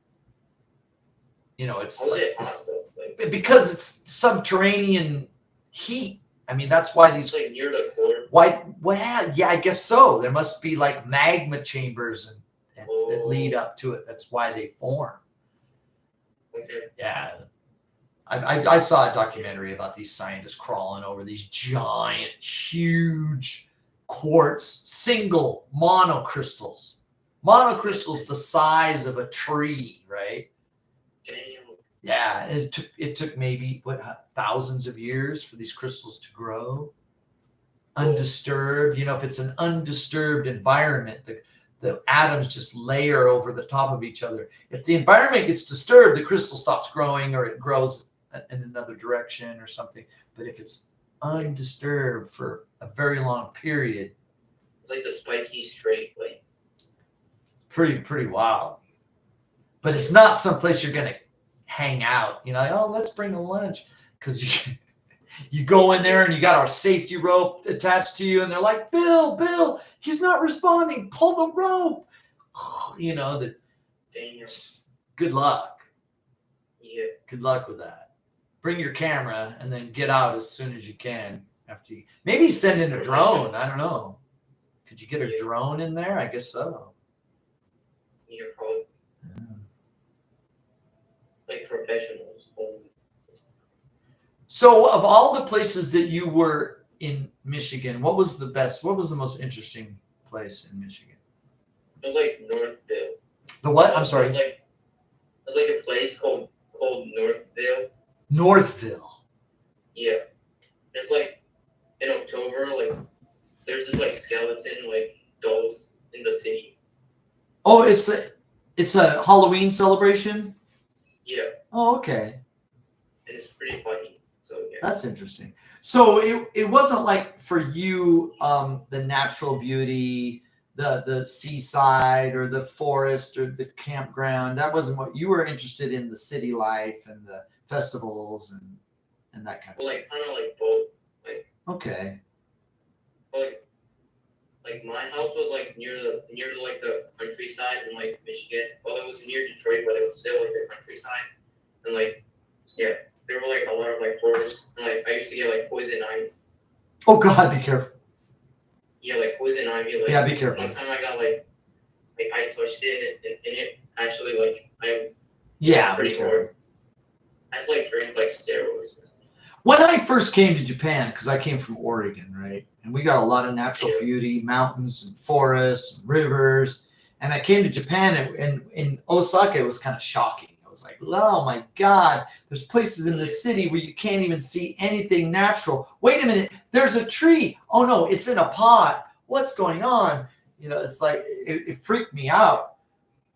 And I was constantly going out in the countryside and camping and doing this and doing that. But now I just like being in the city. I like the nice restaurants. I like the music bars. I like taking the subway. I like, you know, I don't really need to get away to a country place, to a natural place anymore. I got so accustomed to the convenience. Yeah. I can bicycle my way to a really nice restaurant in town, or I can bicycle my way to the castle, or In town, like you don't really like have to use cars, right? you don't want to. Save money not having a car. Yeah. And you're paying more for rent because you live in the city, so you might as well just save your money and just bicycle. Oh yeah. And it's pretty flat here. Oh, Some that's places, some like cities out and around in the hills, I feel Like sorry Georgia. for bicycle people because they got to have electric if they have a bicycle. Yeah. But where you live, no car, no life, right? Yeah, like it's in like the countryside, so like yeah. And that was my life in the United States. No car, no life. So it was like it's like well my city is like not that countryside, but like in Shizuoka. Like, But you still need a car if you want to go shopping or pick up the kids Yeah. from the school or do the thing or do the other thing. Yeah. well, like my area is kind of like there's a lot of stuff near me, so like I just bike, but like Oh, best of both worlds. in Shizuoka. Yeah. That's best of both worlds. Yeah, that's kind of nice. Well, now this is actually best of both worlds too, because if I do want to get away from all the cars and the traffic, I can go into the park Oh yeah. and there's wildlife, trees, It's like picnic space. Yeah, it's nice. yeah. It's like Central Park. It is like a central park. Yeah. In New York, the place where I live, if I was in New York, I'd have to be rich to afford it. Oh yeah. But in Osaka, it's actually kind of a low rent district. Oh, Lucky that's me. good. Yeah. Yeah, my daughter loves. You ask her, you ask other kids, I want to go to USJ. I want to go to Disneyland. It's like, oh, that's expensive. I asked my daughter, where do you want to go? Oh, it's like a Joe Cohen. I'm like, okay, great. We'll save some money. Oh She loves it. No complaints. yeah. Yeah. Pretty cool. But then again, I want a One time- Starbucks, and there's two Yeah. Starbucks. There's two Starbucks in the park. So, 2. yeah. Only got 1 in my city. In that park, there are two Starbucks. Yeah. One Like, at the only north Starbucks end and are one there, at the like, south outside. end, and then right outside the park, there's another one. So Damn. sometimes the one in the park, the line is so long, Oh yeah. I just bicycle outside and go to the one where there's no line, and then bring the coffee in. Oh okay. That's good. Yeah, I can't complain. Yeah.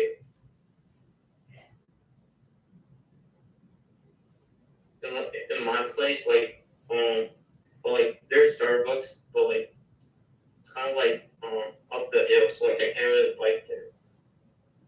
It's like up the hill. Well, your family, you have a car. Oh yeah. Do your mom and dad both have licenses? Oh yeah. Okay. Yeah. Do you want to get a driver's license someday? Yeah, maybe. Okay. If I choose to like live in the city, like maybe like not, but like Yeah. Okay. I guess my biggest question is, when you go back to Michigan, what is the first thing you really want to do when you go back? oh I want to go to like the mall, like it's like the mall it like changed now that's like it changed like after and like yeah it got pretty cool, so like I want to go there because my friends are telling me like come back to like the United States and like And Michigan. let's go check out the mall. yeah That's like, interesting. yeah. You got, like you actually want to see your friend. You want to spend time with your friends oh yeah I got at the mall, right? I got group chat though, so yeah. Yeah, but it's not like you're there. It'd be better to be. Do you have a plan to go back someday? Yeah, maybe. I think I do, yeah. When do you think that would happen? I don't know, like when I'm a college student or something. Will you go to an American university or will you go to a Japanese university? Has your family decided yet? Well, like my high school, like no, I want to go to this like high school. It's like this bilingual. Nice. And it's like Okay. you can get like a diploma, like an international baccalaureate. Oh, really? What is It's the like name of diploma, your like- What is the name of your school? Gyoshu bilingual course. That's nice. So then you do the 3 years of high school, and then you do some more time to get the Yeah, degree. yeah. But that means you would have to do it in Japan. You wouldn't leave the country. Yeah. Wouldn't you actually want to go outside the country after you graduate high school and not just? Oh yeah. Well, like you can get like a diploma, and like you can go like outside, right? So like a lot of like graduates like go to like Australia. Oh, that would be interesting. Okay. So then after the 3 years of high school,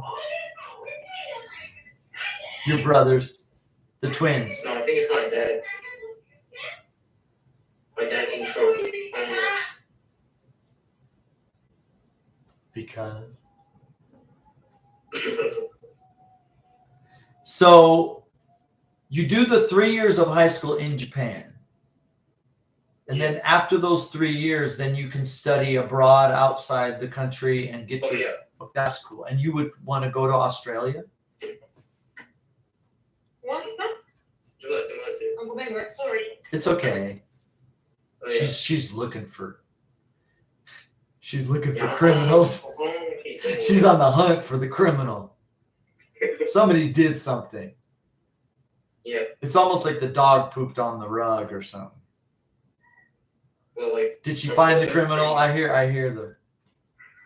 My brother's pretty loud right now, so like. Okay. So do you have other choices besides Australia? Like like I don't know, like UK or something. That would be cool also.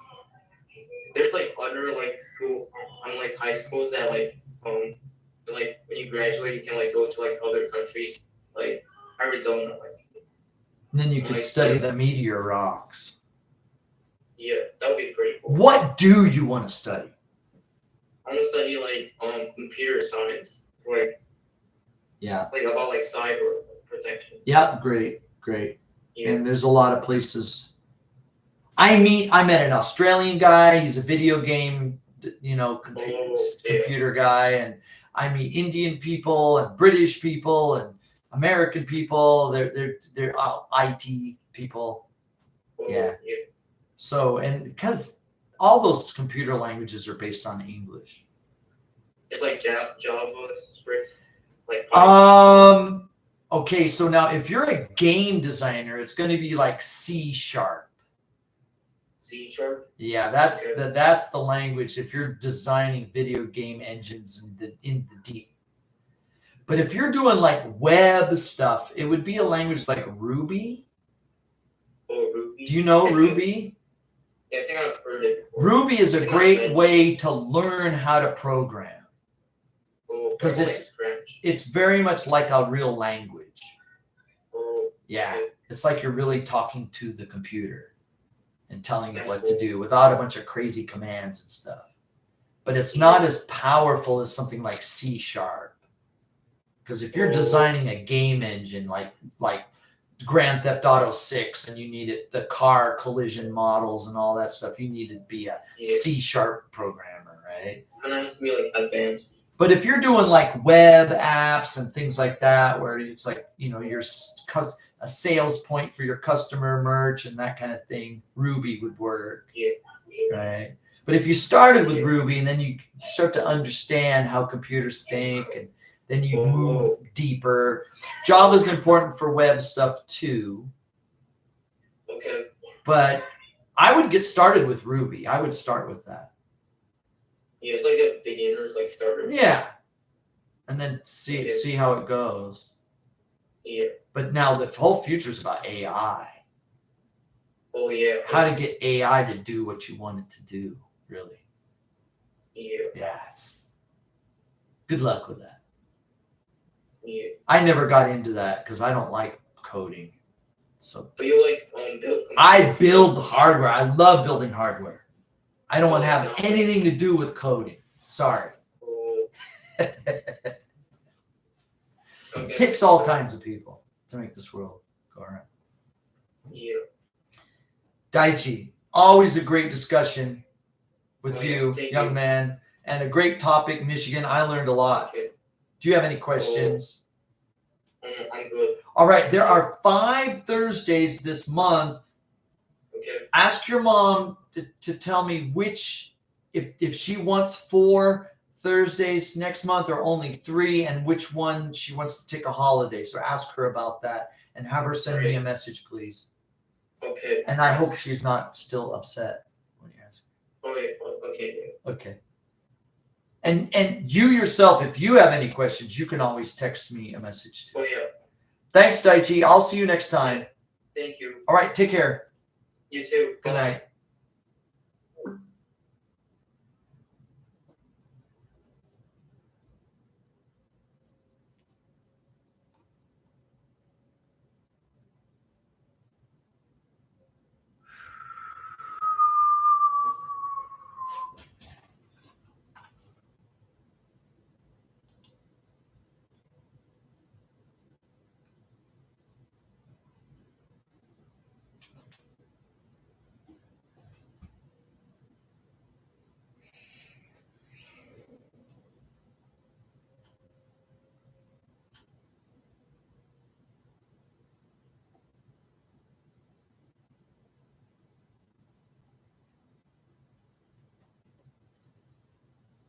Give me 1 minute, please.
Kazushi, thank you for waiting. Yeah, no problem. Yeah. How are you? Yeah, I'm fine. Thank you. No problem. Congratulations to Japan and the trade agreement with the United States. Yes, 50% to the agreement. So 15%. 15%. Yeah. Yeah, oh, that's good. Yeah, very good. So this is big news for the Japanese newspaper. So now Ishiba can resign. Maybe I think so. Yeah. I don't think I think he was hoping that it would go on a little longer. Actually, I think he was stalling. He was delaying the process. Yeah. But Trump was like, no, we're doing this today. And he went in there and he pushed it through. Yeah. Yeah. I think so. Maybe I think that I imagine so that maybe Trump-san disliked the Ishiba-san. So He did. I don't think it's a personal dislike. I think he was tired of waiting. He realized 'cause he's dealing with Putin. Putin is delay, and people are dying, and it's driving him crazy. And then Japan is delay, no more delay. Yeah.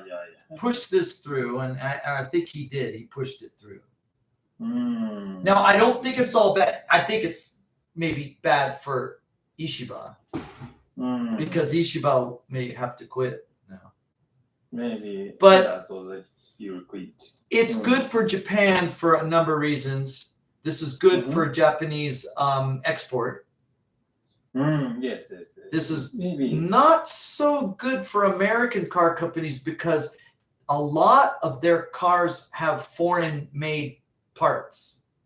So they have to pay 25%. 25. Yeah. Because Of course. These so-called American cars, Mhm. I think Showa Kinzoku is one of the major suppliers, right? Yes, Kinzoku is a Yeah. very famous. For example. Yeah. Now, maybe Showa Kinzoku will open a foundry in the United States. I think a number of Japanese suppliers are going to build factories in the United States so that they can onshore those parts, and then the Americans can get the lower tariff. So Yeah, I think so. So that maybe Japan must invest out of the money to US. a lot, So like yeah, 50. so that, What? $550 billion? No, what was it? Yeah, so Is it? maybe the 80 兆円. $550 billion. Yeah. Very surprised. But not all at once. I think it's over 10 years or something, right? Yeah. They don't say that. They never. Trump says, I just made $5 trillion over 10 years, which means you made $500 million a year or whatever, right? So, Yeah. okay, $500 million or 500 billion. Sorry, that's Billion. a lot. Yeah, big deal. So Well, but hopefully it's win-win. Hopefully both sides are benefiting, right? Do you think Japan is getting a good deal? The stock market's up. The yen is up. Maybe so. Yen is up. I don't know, but the stock market is upping. So now. Yeah, okay.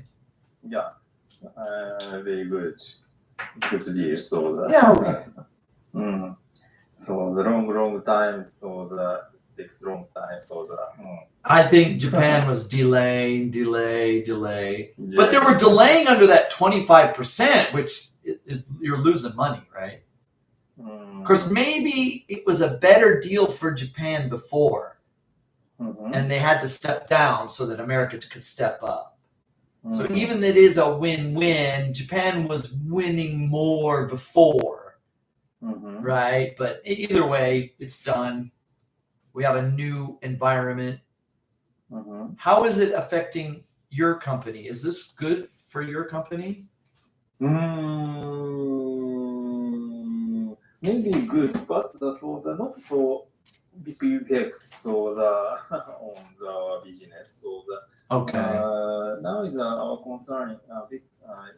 Big issue is the USA and China's problems. Yeah. So now is our resource or battery is exporting from China. So maybe the United States is prohibit such a material.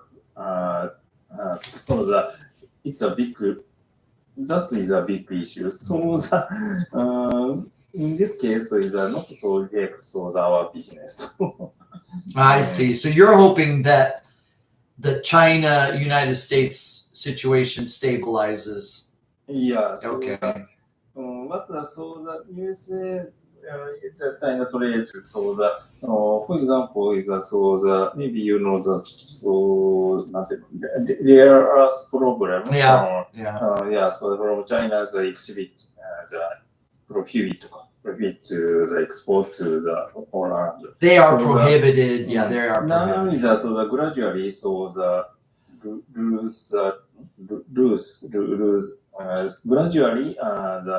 the strict rule is do so the It's too bad that Nippon Steel, U.S. Steel can't handle some of that problem. Because, Yeah. and I think we talked about this last week, Mm-hmm. the new environment for these companies is not virgin steel, it's recycled steel. Recycled steel. And recycled steel is a different type of foundry. If you know, virgin steel requires these giant furnaces with coke. It's basically coal and iron ore that are mixed and fired with oxygen in these giant, huge, hot, processes to create virgin steel. 100 years ago, virgin steel was the only steel. But today we have so many old cars and old refrigerators and old bicycles and old bridges and demolished building girders that we recycle. There's a lot of steel in the environment, and we just need to melt it down and recast or reforge the product. We don't need a virgin source. Besides, China's virgin steel production is so cheap, we can't compete. So U.S. Steel today and Nippon Steel are in the business of refined, recycled steel. Okay. But now rare earth processing is a similar process. It's basically a melt. Because virgin steel is coke foundries. They use coal and they use iron ore in a blast process, right? And to create virgin steel. But rare earth can be melted like recycled iron or recycled steel can. So it would surprise me if Nippon Steel and or U.S. Steel couldn't provide some of this rare earth refinement in their what we call portfolio, their selection, their menu of processes. There's money to be made there if they can do it economically. I don't know. So the Japanese steel the purpose is Japan steel's strategy is they are not compete about the general purpose steel, which made mainly made by China is not competitive. But they produce a high reliability steel like stainless. Yeah, they introduced to the U.S. steel, such as the technology they occupy such a share. Okay. And maybe they cannot produce a rare earth. So they don't want that business. Yeah. Yeah. Now the thing is, this melt is, I guess it's kind of low tech. It's kind of old tech. It's how do I explain this? You know how TVs used to be big money because television used to be high tech. But making TVs is kind of standard tech, or it's almost old tech now. So the leading edge companies can't make money. The secondary makers do it. Like the made in China, made in Korea, they have to do it cheaply because there's a lot of competition. So for US Steel and Nippon Steel, they have to be making this cutting edge product to make money. They can't just churn out a low tech product. So this is probably why we can't reshore this job, because the cheapest vendor has to do it. We rely on the cheapest vendor to do it, because if you onshore or reshore this job, you're just going to add cost. Yeah. So なんかそうだ、オールドテック、Yeah. そうだな、グラジュアリーそうだ、こうフォーカシングだ、なんていうかな、いつはそうだ、なんていうか、難しいな。well, here's an interesting example. This pencil costs about 15,000 yen. Okay. Now, if you go to the bookstore or the stationery store, and you buy a standard number 2 wooden pencil, how much does it cost? 10 yen, 15 yen? Apple is not going to make one of those pencils. Apple's going to make this pencil. Right? They're not going to make a standard number 2 pencil. They can't make any money doing that. They make money on this thing. Right? So I think that's the kind of contrast we're looking at. We kind of need countries like China to do those dirty jobs, right? I mean, that's the reality that we live in. Yeah. It's a so the it's I think The reality can't escape. So for example, the regarding the semiconductor field, so maybe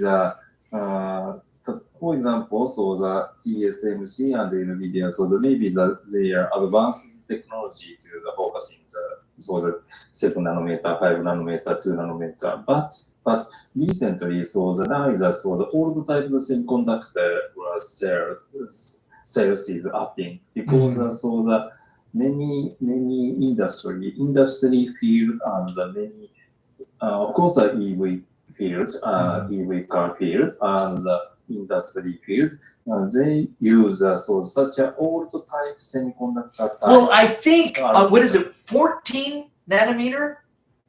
14, more old type. Oh, really? Like what, 22? 28, 22, 28, Yeah, okay. 24, 32, 45. Well, now here's an interesting example. So this computer here that I built 5 years ago has a 14 nanometer Intel chip in it. It works fine. It's a great computer. It doesn't run hot. It runs quiet. And I'm going to upgrade the graphics card. I put in a new graphics card and woo, it's smooth. You don't need. I mean, some people need 2 nanometer. But I don't need 2 nanometer. Yes. 14 nanometer is It's pretty good. Maybe no problem. So Yeah. not only the 14 nanometer, so the 35, 37, Yeah, okay. 45 is a no Yeah. problem. Because the old type of semiconductor is of course the low speed, but the low consumption electricity. Exactly. So It's echo. It's echo in multiple ways. Cheaper to produce and cheaper to operate. No. Yeah. And that's what we call the cost of ownership, because the cost of ownership includes the initial price plus the cost of operation over its lifetime, total cost of ownership. The COO. COO, cost of ownership. Cost of ownership includes the initial price and then the operating cost over the lifetime. Right? Yeah. Now, some of the new items have a very low operating cost because they're so amazing, but the initial price is so high, the total cost of ownership is too high. But many of these new products, the cost of operation is very high because they're power hungry. They're amazing chips, but they're so power hungry. The total cost of ownership is like, sorry. But an old tech item will not only have an initial low price, but the cost of operation is so low because the power consumption is So, very low. but then if you're doing like AI and advanced compute, so but I'm not doing that. I don't need AI. Many of these devices are running processes, that are like if it's a self-driving car, that's one thing. But if it's not a self-driving car, you need reliability, right? Like an ATM machine, for example. ATM machine doesn't need 2 nanometers. All the Yeah, exactly. So the AI data server center so the smartphone areas maybe such a field they need the very advanced semiconductor, but so many industry fields don't need such a advanced. Well, we're back to the number 2 pencil again, Yes, so no problem, I think. Yeah. Well, this means jobs for everyone, right?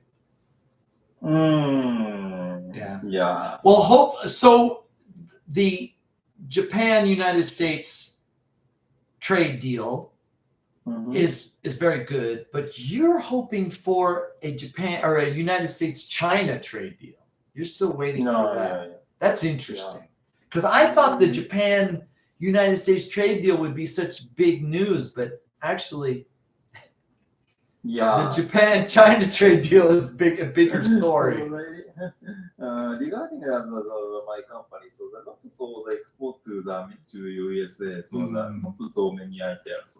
Because we are producing in USA, we have a lot of the factory in America, so that it's no problem. Maybe no problem, but the car industry, for example, Toyota produces the car in 3 million car in Japan producing. You're talking in 1 year? 1 year. But what is their total? What is their total global production? 10? It's 10 million car. So 30% of Toyota's cars made in Japan. Yes. 70% made outside Japan. Yeah. Okay. And how much of that is China? I don't know. Pretty big, I think. Pretty big. Because 3 million car it's a they have the meaning. Because Toyota is the number 1 company in Japan, they protect the Japanese industry in Japanese company. Yeah. Okay. So the Japanese government is required to Toyota. To produce. They pay a lot of tax money. Protect the Not only do they pay a lot of taxes, but their employees pay a lot of taxes. Yeah. And then all of these, what you call keidetsu or suppliers, vendors that supply to Toyota. It's a huge tree. Maybe in this case, the Japanese government was very strictly to negotiate to USA. Okay. But the whole electric company or another industry, maybe not so important about the tire. That's interesting. But on it, maybe a side note, it's a side note now because this is a big project. There's a pipeline a gas pipeline across Alaska, an Alaskan natural gas pipeline. The best gas is up on the Arctic coast, the Arctic coast, the north coast of Alaska. That's where the natural gas is. But half of the year or more, the ships can't reach it because it's frozen in ice. So they need a pipeline to cross the largest state in the United States, Alaska. It's huge. Alaska is huge. And to get a pipeline across Alaska all the way to the warm side it's going to take 9 years or something like Right. So Japan is going to be co-developing this pipeline, which means that Japan will have access to this natural gas. It's an LNG source. Yeah. Yeah. Yeah. Okay. These are big projects for the. Well, we don't want. We would like Japan to have cheaper natural gas, but we don't want you to buy from Russia for obvious reasons. So getting customers away from Russia means you need a cheaper source, which means developing higher volume. Yeah. So. Yeah, maybe so the before the war or between the Ukraine and Russia, so maybe that we collaborate, Japan collaborate with Russia, so they are dealing with the Getting this war to end would help everybody.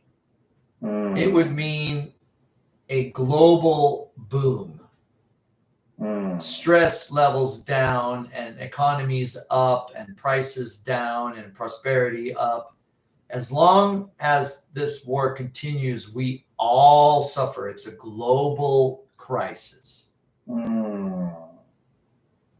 Yeah. But then again, Russia's really hurting themselves because it's causing all these nations to create these independence projects. Right? We don't want to buy the Russian oil. We don't want to buy the Russian gas. We don't want to buy the Russian rare earths. So we're going to develop our own. And so Russia ends up hurting themselves over this. Yeah. Yeah. So, I wish I saw the war. Yeah, with you and billions of other people. Yeah. I mean, the prices at Seijo Ishii. I shop at international food markets a lot because I don't eat the things that Japanese people eat. I want cheddar cheese, macadamia nuts, corn chips, Italian salami, right? And after that war began, the prices at Seijo Ishii 50, 60, 70% double. Oh God. Right? Yeah. My dentist is shocked by the price of palladium because they use it in fillings, palladium, right? And titanium, the tools and the implants are made out of titanium. Yes, In some cases, 10 times more expensive than that. More expensive. Yeah. Yeah. Yeah. So the natural resource in Russia is too rich. I would say there are two major factors in the late 20th century boom were China entering the marketplace after Tiananmen, the Tiananmen uprising, the revolt, the student revolt in the square with the tanks and the man with the suit with the briefcase and the tanks and the Chinese. The Chinese decided to adopt a hybrid model to allow some capitalism in their country in the 90s. Okay, and then of course you had the Hyakken stores and 100 yen stores and made in China. Okay, so the made in China boom, and then the end of the Soviet Union was the greatest time in our lifetime. Before that, things were hard. We were suffering, right? But now it's like, wow, we can fly our jets over Russia. Things are made in China.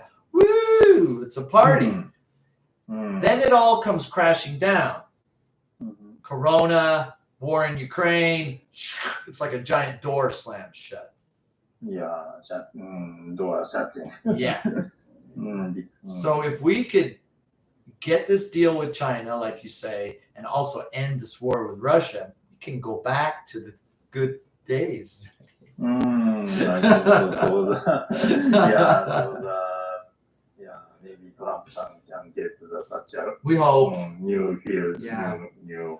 But hopefully, projects like this, Japanese investment in the United States, and I think a good American economy is a good world economy. Right? Maybe I think Yeah. I agree that. Yeah. Maybe the USA's economy is health, so maybe the worldwide is health. Well, if we go back to 1929, stock market crash. Mhm. New York stock market crashed in Yeah. 1929. It Yeah. wasn't just an American depression. The entire world went into depression. The entire planet went into depression. Yeah, so the Lehman shock program is so That was hard on everyone, Yeah, not just the all United deep States. effect, Yeah, so- sure. Mm, I remember what happened to the price of gasoline in Japan. yeah. 2008, the price of gasoline went to 168. I was like, what's happening? What's happening? Yeah. Mm. Yeah, so So in that time, our companies sales is very surprising. Yeah. down is Yeah. the people profit stopped is, buying everything. down. Was everywhere changing. Yeah. In that time, Toyota's profit is red. Nah. Big red. Maybe the Companies around the world said, we're not buying new cars this year. Mm.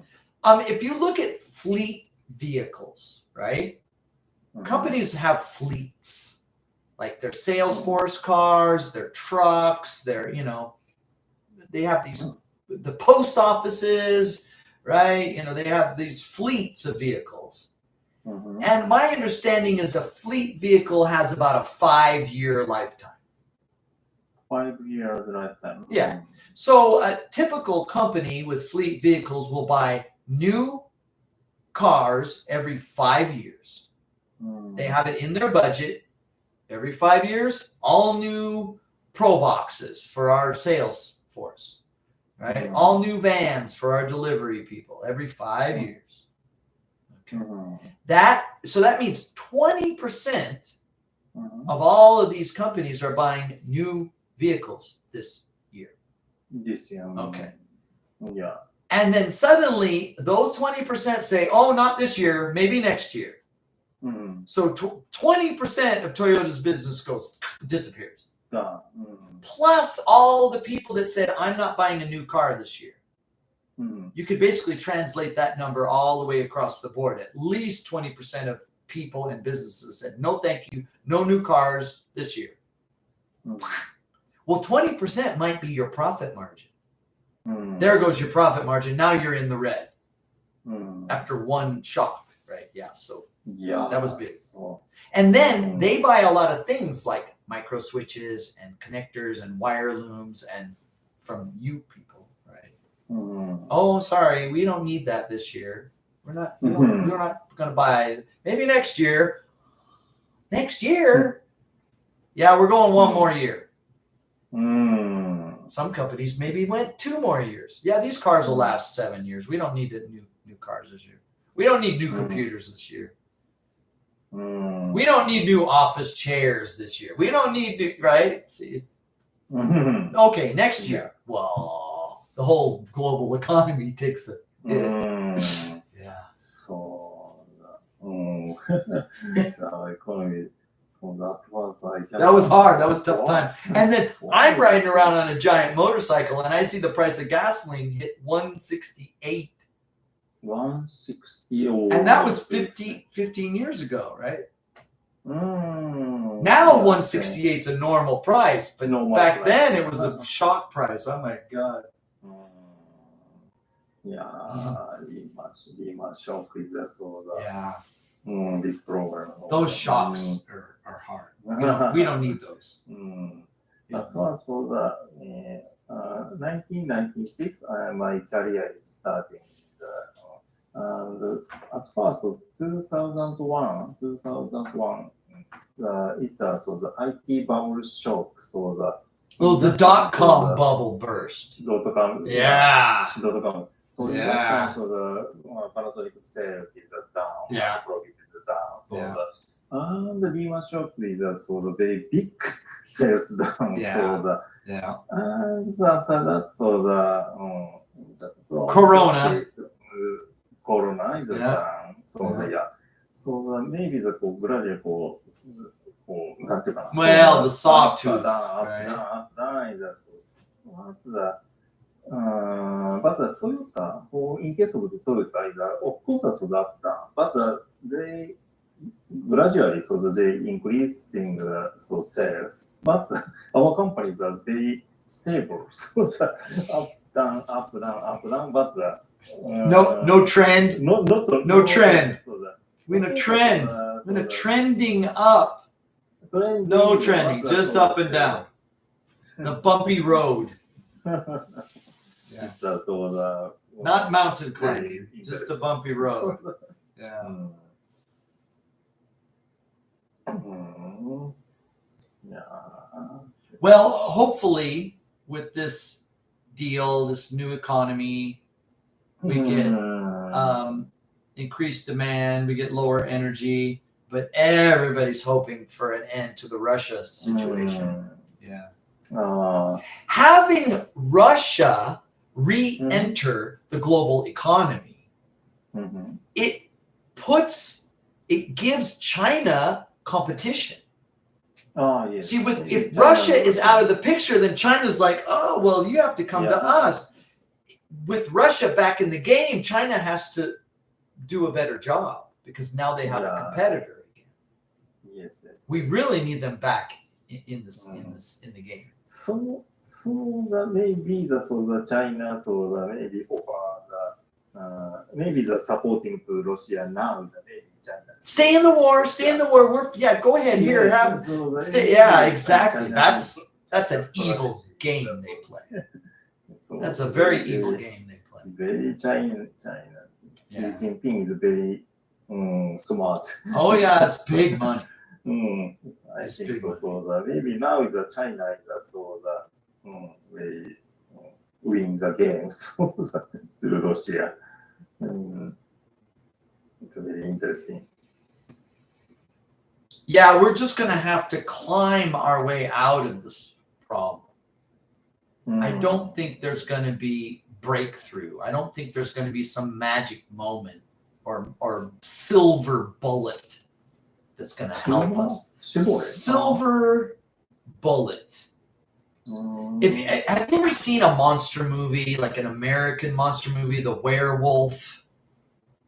There's the man, the moon, the full moon comes out and he becomes a monster. And you can't kill him. The only way to kill him is a silver bullet into his heart. Right? Right. Okay. Now, an example of a silver bullet is MP3 on chip. So now MP3 has been around for a while, and in the 90s it was in software. But sometime in the mid 90s they were able to put it onto a chip, which means real-time MP3 encoding, decoding on chip. Well, that means cell phones, right? And that means cheap cell phones that people could buy. Yes. Oh, wow. And so NTT's domination of the market collapsed because suddenly you have Tsuka, Hon Kansai, and Cellular, and PHS, and all these little companies popping up with phones that regular people could buy. I don't need NTT landline. I don't need that fax machine. I don't need to be in the office. I can just call whoever, whenever, wherever. And so this monopoly, communication monopoly that NTT had, it crumbled with a magic bullet. Yeah. MP3 on chip, on hardware. Mm-hmm. There isn't that kind of magic bullet now. There's not one special. Some people say it's AI. There's 5 different types of AI, and they all do different. And they all have problems, and they take a lot of energy. And some people say, oh, the new nuclear reactors, it takes 10 years to make one of these reactors. Right? Doesn't Japan have a plan for a new reactor? It's going to take 10 years to build. It's not going to help us today. There isn't a magic bullet. I think we're going to need to just climb out of this hole one step at a time. There's not going to be a magic a silver bullet to solve the problem. Yeah, very long times to.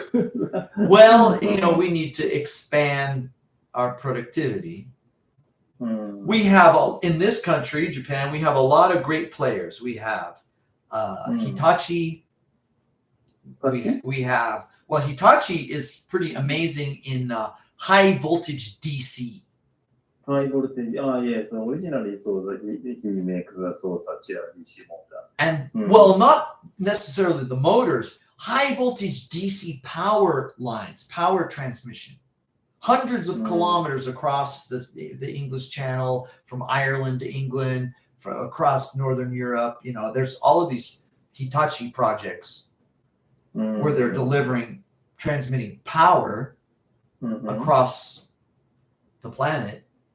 Big projects, right? I don't know who's involved in this Alaska pipeline project.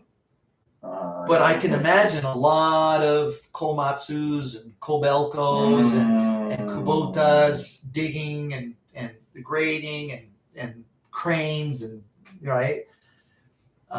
Right. So what's the point? If we move into a greater rate of infrastructure production, it's going to be win-win for a lot of companies. Mainline producers like Hitachi and Kubota and Nippon Steel and American US Steel and on. And maybe even Toyota, right? Because trucks, we will still need, even if electric comes, we'll still need diesel trucks and diesel engines and diesel tractors and diesel, right? So. Maybe you said which industry in Japan invest to America? I don't know. I think it's across the board contribution. I think all industries will benefit across the board because these projects require a little bit from everybody, a lot from some, but from many there will be contributing. And the names that come to mind are Hitachi and maybe even NEC, Mitsubishi. Space is getting big. And satellites need special solar cells, and Mitsubishi is one of the best. I think right? so. For example. Yeah, there's a lot of examples, right? Of course, batteries, right? The demand for batteries will just keep climbing. Maybe. Out of the company, they invested to America. It means jobs. I think it means jobs for everyone. So. So in America, there are many workers in USA. Maybe they don't like work. They don't like to work in such a factory. But I'm not saying that these are factory jobs. A lot of these are on-site jobs. On-site jobs. Like laying pipelines, pouring concrete, right? Excavating the land, right? These are a lot of heavy equipment, construction jobs, linemen and steelmen and welders and graders, HEO, heavy equipment operators. It's not just factory jobs. not factory. Not only some factory jobs, but a lot of these jobs are on-site, heavy equipment operation. You know, well, for example, wells, offshore oil wells, offshore gas wells. There's a lot of workers to build those wells and to operate those wells and to operate the ships and the LNG carriers and so I think a lot of infrastructure construction and the maintenance of this infrastructure. So, for example, a dam is a lot of upfront cost when you build a dam. There's a lot of concrete, there's a lot of steel, there's a lot of prep and foundation. But once the dam is finished, staffing the dam, there's like 5 people working at that dam. It doesn't have a lot of workers at the dam. It was all an upfront cost. Once the project's completed, it's producing power, and it takes about 5 people to monitor the systems, right? An offshore oil gas well has hundreds of people working on that well every day. Every day. Yeah. So these kind of infrastructure projects are very labor intensive. Not holiness. So the only Well, internationally, it's very internet, and it depends on where it's located, but right.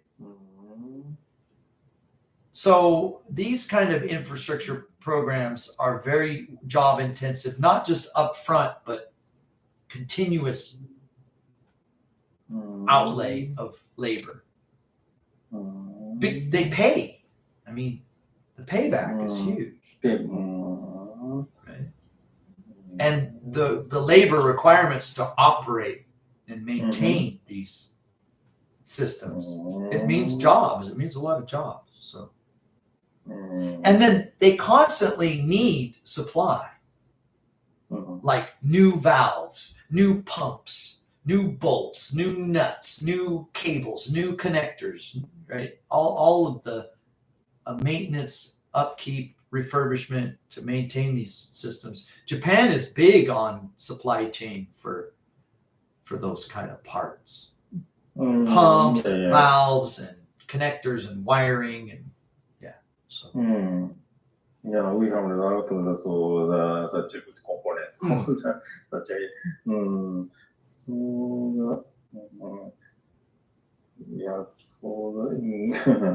in this climb that we're making out of the hole, I see an expansion. Everybody has something to contribute. It's not just going to be China. There'd be, every country has something to contribute to this kind of expansion. We hope.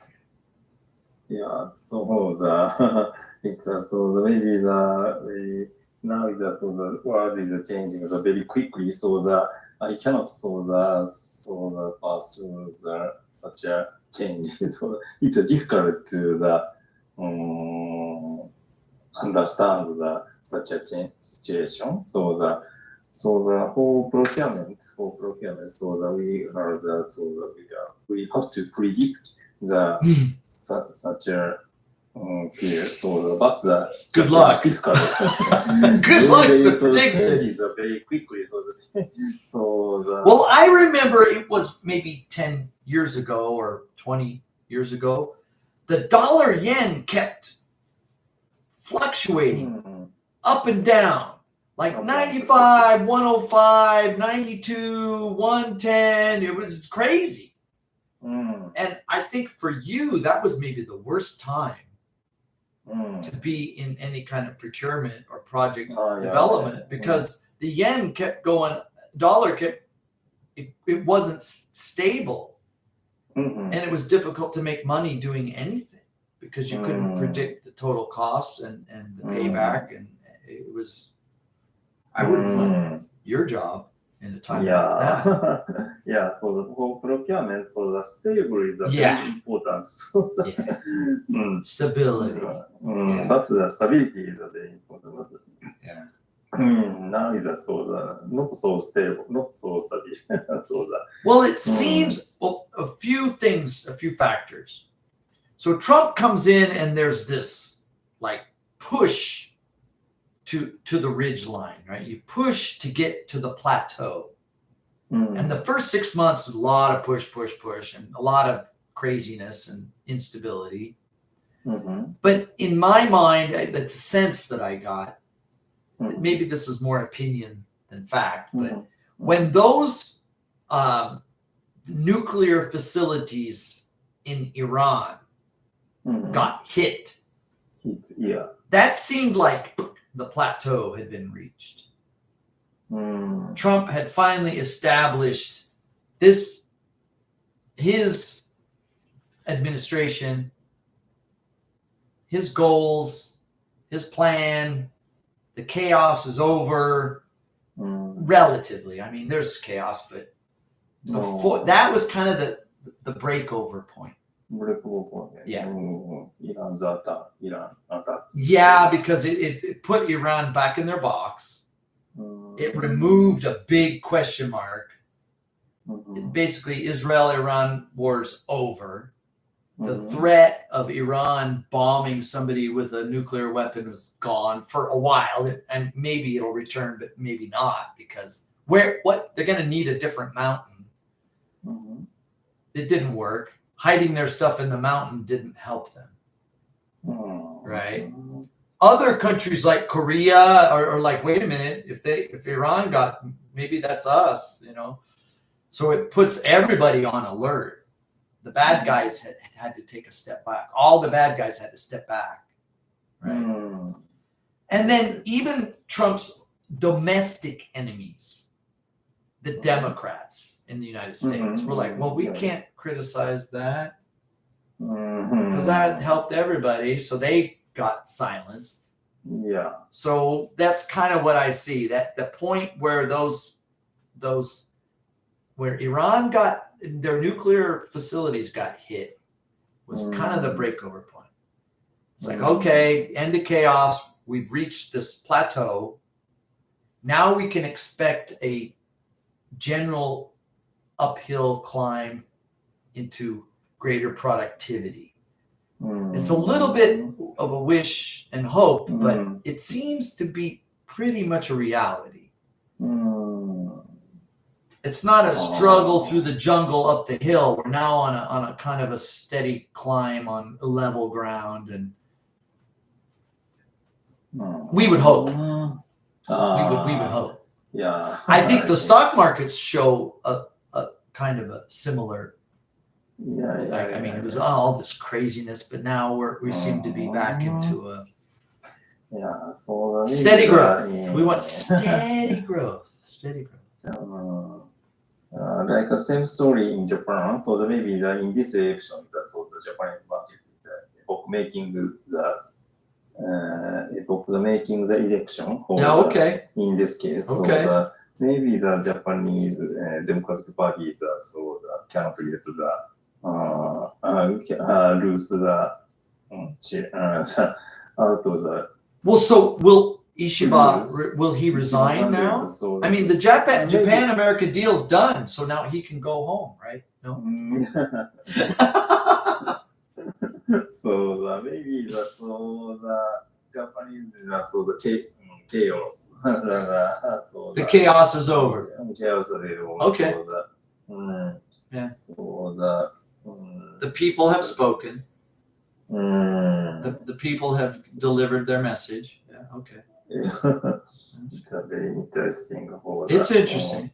Yeah. Very, very interesting. So maybe the Japanese the Democratic Party is very old type. Yeah, it's old school. The old boys network.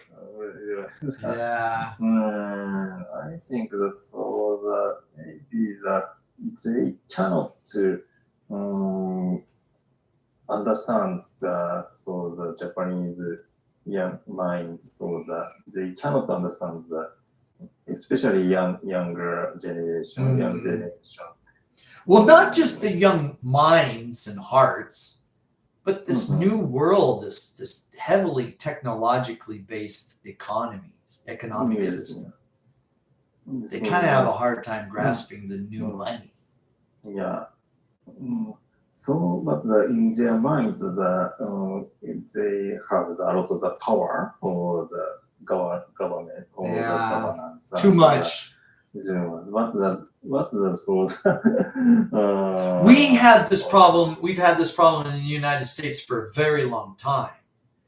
And what they would say, the politicians would say, if you want success in politics, it's 3 words: economy, economy, economy. Oh.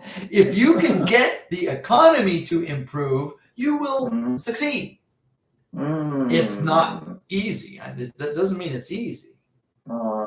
Abe-san said the second time the Prime Minister in Abe-san, so that he said the same story. So Yeah. the economic is the number one priority. Of course. And after that, so Sure. there's another issue. So but the priority is number one is so the economy. Of course. Abe-san said so the same story. Well, hopefully, if we, being I'd say the Western world, but that includes Japan, right? If we climb out of this hole on increase, a nice increasing slope, right? Which means these infrastructure projects, more better paying jobs, right? Yeah. And stable commodity or even lower commodity prices, right? Right? If we can lower the price of rice, lower the price of gasoline, lower the price of iridium and titanium, then everybody wins. And then all those crazy AI things will just happen, right? We don't have to worry about that. I mean, all this talk about AI doesn't help anybody if the price of rice is out of control, right? So, Yeah. Recently, so that I use AI, so that general purpose AI is a very useful so for business, for my Nice. business. But Which model do you use? Which AI are you using? Copilot. Copilot, that Microsoft, okay. Microsoft Copilot Yeah. is a very useful. For you, just okay. so that, questionnaire is a lot of the questions, so that they can answer. Interesting. So that Wow. smoothly, so that. Google searches are more useful now. Oh. Instead of sending you to some homepage that you had to read, like Wikipedia, now they actually give you the answer, so that helps me. Other people say Gemini is the best. Other people say ChatGPT helps them. Yeah. Grok is becoming really popular now. Yeah, so there's so many. I guess it's a good thing we have options. It would be sad to see that there was only one monopoly on AI. That would be a disaster. Yeah. Yeah. So I agree. At first, so that I have to write the report for the business. So that and so that I question it to the Copilot. Wow. So they they produce the report, good report for. Do you just okay? Thank you. Give it to my boss. No, you have to. I check that. Yeah, okay. I check that. So. Yeah, the human is the final filter. And so the name is so that for several times, so that checking the iterative process. Iterative process. Yeah. Yeah. Interesting. Wow. Very interesting. It's a tool. It's a very useful tool. very good tool for. But we need to power this. うん。 And AI is going to be really power hungry, and we're going to have to get a handle on increasing Japan's power output, which means more nuclear reactors, more solar panels, うん。 more natural gas, うん。 the commodities, getting those commodities in line, いや。 more infrastructure. あるとパワ Yeah. ー、そうだ。うん。 Yeah. Okay, so, oh, that's fine. All right. So now Oh, next week it's 5. is the 5th Thursday. Yes. And Yes, are you Thursday, taking yes. 3 lessons in August. August? You're taking 3. Yes. Did we already eliminate the? Well, okay. So it's 5 Yes. this time, 3 next month. Standard pay schedule. Yes. Thank you. Yes. No problem. Maybe the 14th. I think so. I think we did that. 14th is a Holiday. Great. holiday. Great. Yeah. It's going to be hot. Maybe. Yes. It's going to be hot. Okay. If you have any questions, you can always message me. Okay. No problem. Thank you. Thank you very much. Have a good night. And good night. Okay, Bye-bye. bye.